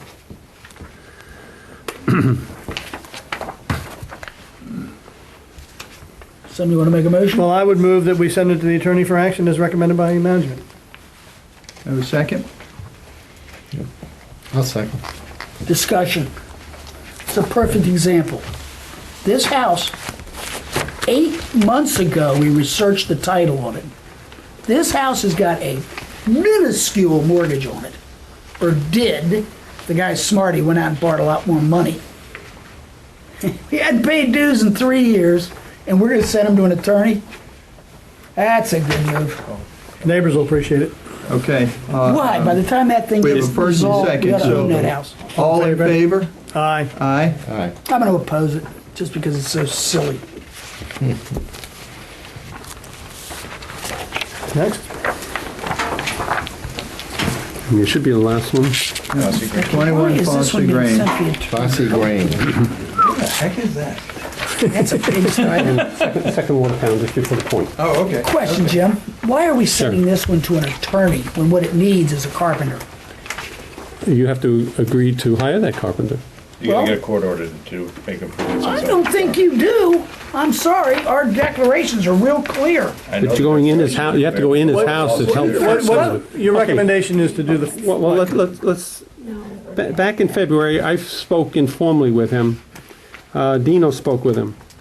In the spring, his reason for not doing it in the wintertime was he had to use specific adhesives and whatnot that he needed a temperature of 60 degrees. In the spring, we spoke to him again, and he promised to have it done by July 1st. On July 2nd's inspection, he hadn't touched anything. Just so you know, he came in to make his own statement earlier. Did you see the man that came in? And Yeah, he was here. I pointed him out to Dave because He you were left? already. Yeah. He claims to have back problems and whatever. He couldn't stay. I'm gonna have back But problems. he did want to make a statement, but it took 3 hours to get here. So he claims to have back problems, money problems, and whatnot, and can't afford to have it fixed. Now his upper doors and whatnot are all rotted out. He has that tarp that you see in the photos that completely cover the second floor over the entrance. The whole entranceway is all rotted out. If you look left to the door where it meets the deck, you can see that's not mold, that's rot. The whole downstairs has to be removed. The door doesn't have glass in it. The glass broken. He's had, since I know of the situation in February, has the glass broken out and keeps the towel over the door. There's no choice in this. So, all right. is that a so motion? Here's the contacts that we've made. We have 10 contacts here. I move to accept the CPI I second it. recommendation. Any further discussion? How many times did you have to go onto the property to visually see this? Never By like, All right, let's take thanks. a That's vote. just a question. All in favor? Aye. Aye. Pictures from the Any street. opposed? That's good, thank you. Now, Bob, I would like to, That concludes. that conclude, but maybe not. Let's just make sure. Tom, I'd like to go back to the oversized vehicle memo and the 4 items on there, one of which is new, the other 3 are carryovers. I do understand also from having participated in the ARC meetings that 6 Clubhouse Drive has been put, all these 3 have been put on hold. And Three the of them three. have, one's new. the one is brand new, okay? But the 3 are all carryovers. Now, as was pointed out earlier, that MO1 isn't dealing with this at all, and yet it's in limbo until we pass MO1. We have one in the- No, it's in the declarations, clear as a bell. Well, then why can't we act on these today? I don't know any Excuse me. reason, May I interrupt? Yes, but Tim please. does. These were put in abeyance prior to the completion of the process that we have to send the appropriate letters and whatnot. Right? They were stopped. Only one got that far. Okay? The rest are all What is it short. that you need to We proceed? need to finish, we just want What to do know you that need you're from going. this- What do you need from this board? This was going to be brought to you for your opinion on, are you going to enforce this or not? I was at the last board, I was at the last ARC meeting when this subject was raised, Right. and I, as the board liaison, and I said, bring them forward. We're bringing it forward, Okay? but we haven't completed the Okay, legitimate okay. process. So you in order want to bring feedback it from to the you. board. Does anybody object to the board? Wait a minute, I haven't heard you finish your thought there. You're following your process. Process is a series You're- of letters I and things got- that have to Guys, go on. please Yeah. let me. You haven't completed that process on all of these yet. Correct. Because, And Because we were told that it wasn't going to be enforced now because of MO1 not being approved. okay. We have other cases, So now, similar. and the reason I'm different asking cases. this question is because 10 minutes ago, we said we're not going to do this. Yeah, Now it's right. coming back up. So the intent for you, for the CPI or ARC, you're requesting action from the board or not? No, we're requesting your opinion. Jim, Then, Sir, yeah. if the board wanted to say to you, complete the process of the letters, and after that letter, if you have no response, that you are authorized to, you know, to Properly bring it back. removed, that would be Do what now, otherwise do what? To come back to the board, just as they have with other violations. Oh, Why I was would going we one step not- further. No, he was going Oh, one all step right, further. fine, I'm happy to do that. Tell them You don't need to come back. follow the procedures and then go to court. I mean, Fine. why can't we decide right now? Fine. Follow the procedures. What's the and issue? go You want to some court. Get your I'll letters give out. you the If they don't issue. No, that's what I'm saying. Are we Get it going back. after these Get on with specific it. guys? Or Are we was going that after confusing the 'cause I used the word RVs, opinion? That was the campers? opinion, to move on with the procedure. The boat trailer's Okay. in excess of 2 So tons. your request is, do you continue with? Or are we just going after the guys who we don't published like procedures, because they're working Correct. stiffs? Well, in the Because hopes that's what that these guys are, you either working stiffs. feel that you want to go in this direction or not. But within eyesight of other words, two of if these it was a violations. garbage can One of that these just- violations got 4 Let me, Marty, over 1 ton I'm gonna wait for Marty. recreational I'm gonna wait vehicles for in Marty. eyesight of his driveway. Let us know when your meeting's over down there, Marty. are you okay? It's over. I'd like Well, it's to, not over, I think. All right, Pete, go ahead. You had something Yeah. to say? and again, as liaison to the committee, I think my interpretation of what Jim is saying is they have suspended their normal procedures at the request of, or the insistence of the board. And so those normal procedures have not been being followed with respect to these haven't been oversized completed. vehicles. They have not been completed. I think they're asking the board for a green light to proceed with business as usual and suspend, in essence, the moratorium that has been placed on you as you feel by the board, right? Correct. Okay. So I would say the board is giving the green light, that's what we're saying here, to go proceed as you would normally proceed. And just remember that it was postponed because of MO1. I know that. And if you want to I know oversee that, I know we that. move on. We all know that. I think that We're was saying we're not going to view that as an impediment to proceeding, correct? Right, and then, Okay. and with that understanding, Is there a motion you want to make? it will come to the, right now, we're going to, the discussion Should I is, do we proceed give it with the help? process? And if that's the case, the last step in the process is to come to the board for the final action. Is that correct? Maybe, maybe Well, not. Tom is suggesting that Maybe not. not. That We in just other say, words, do we it. can tell Yeah. them to take the final action, you know, given that they have done all of the proper steps first. And, you know, we understanding that there are some remaining. In other words, nothing is going to change in the appearance of these trucks between now and a month from now, or... What about the ones parked around it that haven't had And complaints? this is a little different in the sense Do we that ignore those? it's not as subjective as some of the others where you're talking about That's what- debris and appearance. None of these are This is a complaints. clear violation Schiffler's of the truck is requirements that within are in the 1 DNR, block of a light right? truck, As to the, parked there every day. All right, Marty, can you stick with us? Please. Only so I can hear what everyone's saying here. All right, so, Jim, I'm sorry, go ahead. no, the point being is, you're just asking us to continue with your process. That's your request Shall we- right now.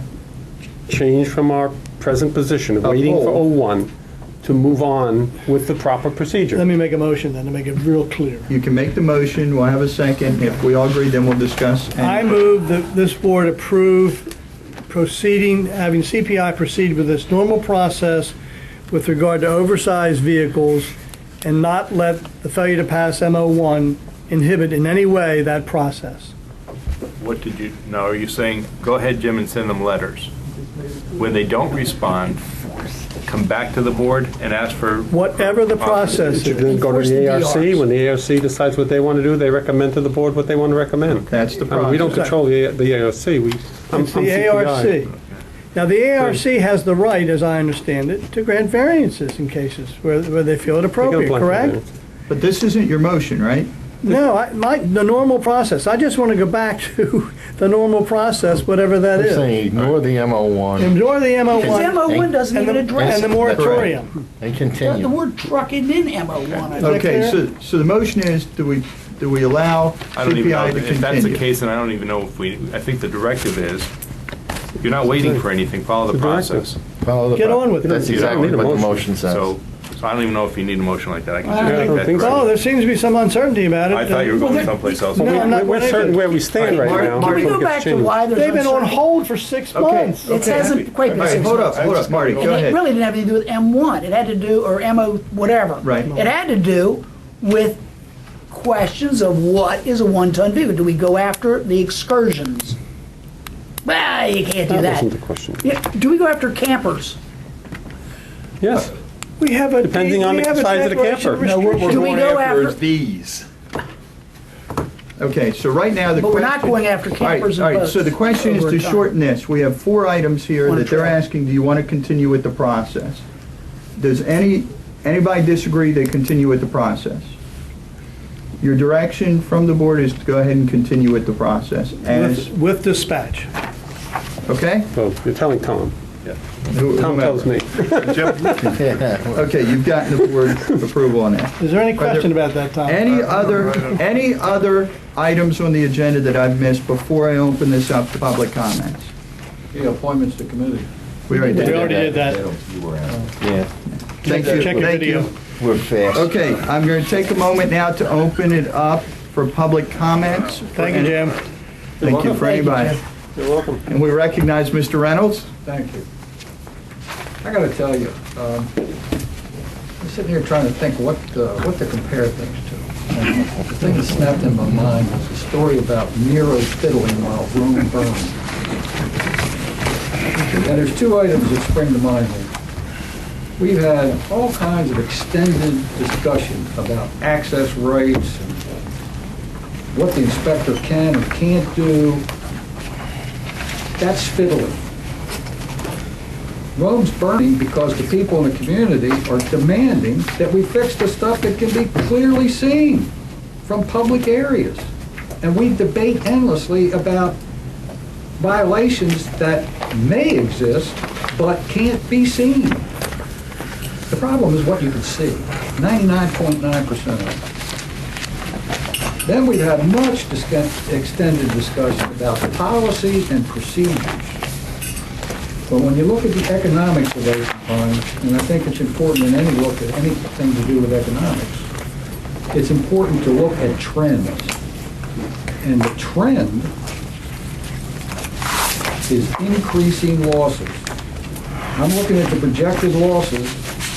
A year ago, I said that it wasn't going to be long before OPA was approaching $500,000 losses on our business amenities.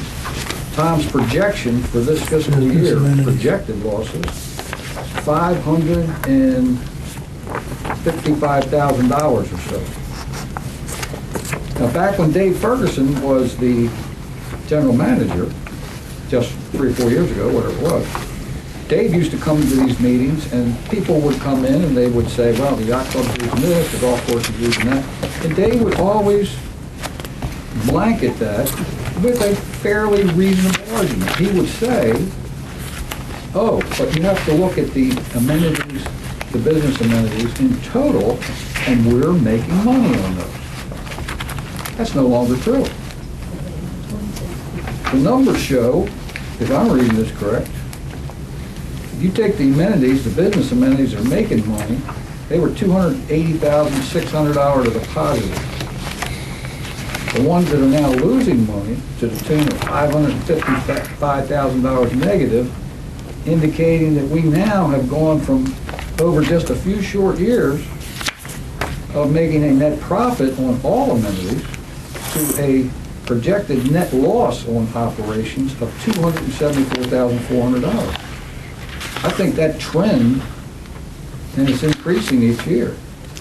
So I guess the fiddling is talking about all this policy and procedures, while what's burning is our money.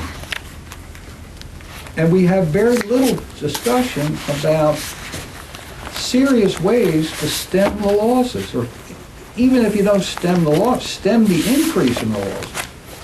Relatively rarely does this board sit down and discuss serious ways or extensive ways to stem these losses, or stem the increase in the losses. And yet we debate hour after hour after hour over whether a period goes here or a comma goes there. Or what.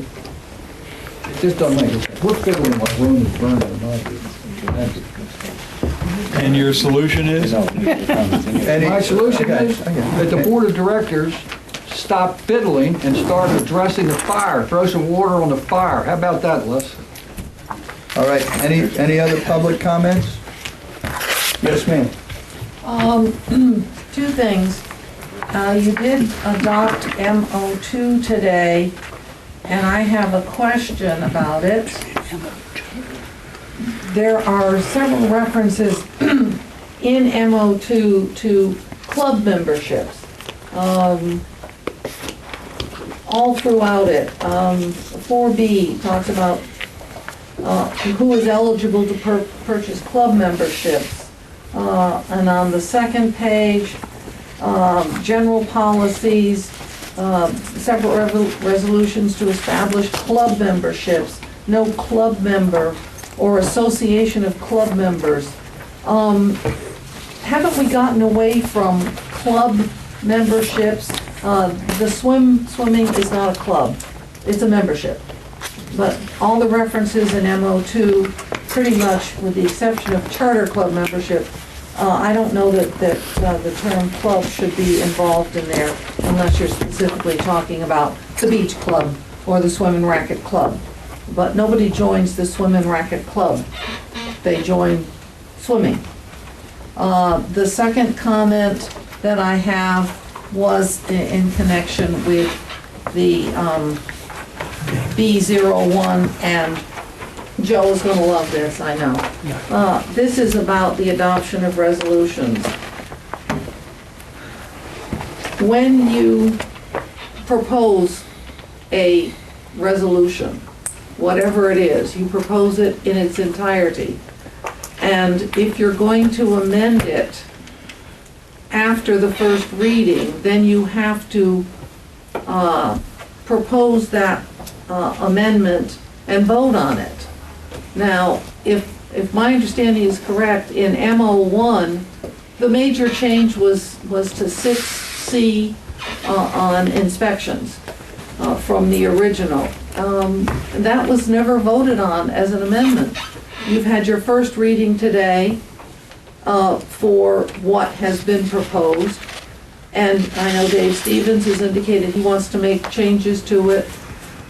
At the next meeting, if you change the inspections, you must vote on just that section first, whether you're going to adopt it or not. If not, you're going to adopt it the way it is. So keep that in mind. We're going to vote on it the way it is. We may not adopt it. You're going to vote on it the way it is, and if you adopt it, it's the way it was done at the first reading. Well, what Gail's saying is that you vote on the change, the proposed change first, and then... You'd have to vote on any amendments to it Amendment to first. it. Right, we understand that. Gotcha. We I'm not understand sure that. I did. Anybody? Yeah. Any other public It's like any comments? piece of legislation. All right, the Amendments to it, last any thing amendment, and then- is questions from the press. I had a question, but that was like back at 10 o'clock. So you- Perfect. Where are you now? I have no idea what it is. I really thought I remembered. All right, hang on. The press has admitted they can't hang in there. All right, hey, Retention is a problem. guys, So, We were only fiddling then. all right. What time is the YMCA hearing at Snow Hill? I'd have to check the schedule. It's probably, I'd have to let you know. I think it's 9:30, but I'm not sure. Bob, you have anything? nah. Okay. Do I have a motion for adjournment? I'll move to adjourn. Unless you want to hang a while longer, but I think we're, Let's go at it some more. Yeah. all right, I have a motion from Marty for adjournment. Do I have a second? I'll second it. Second, all in favor? Hi. Aye. Have a great day. Thank you.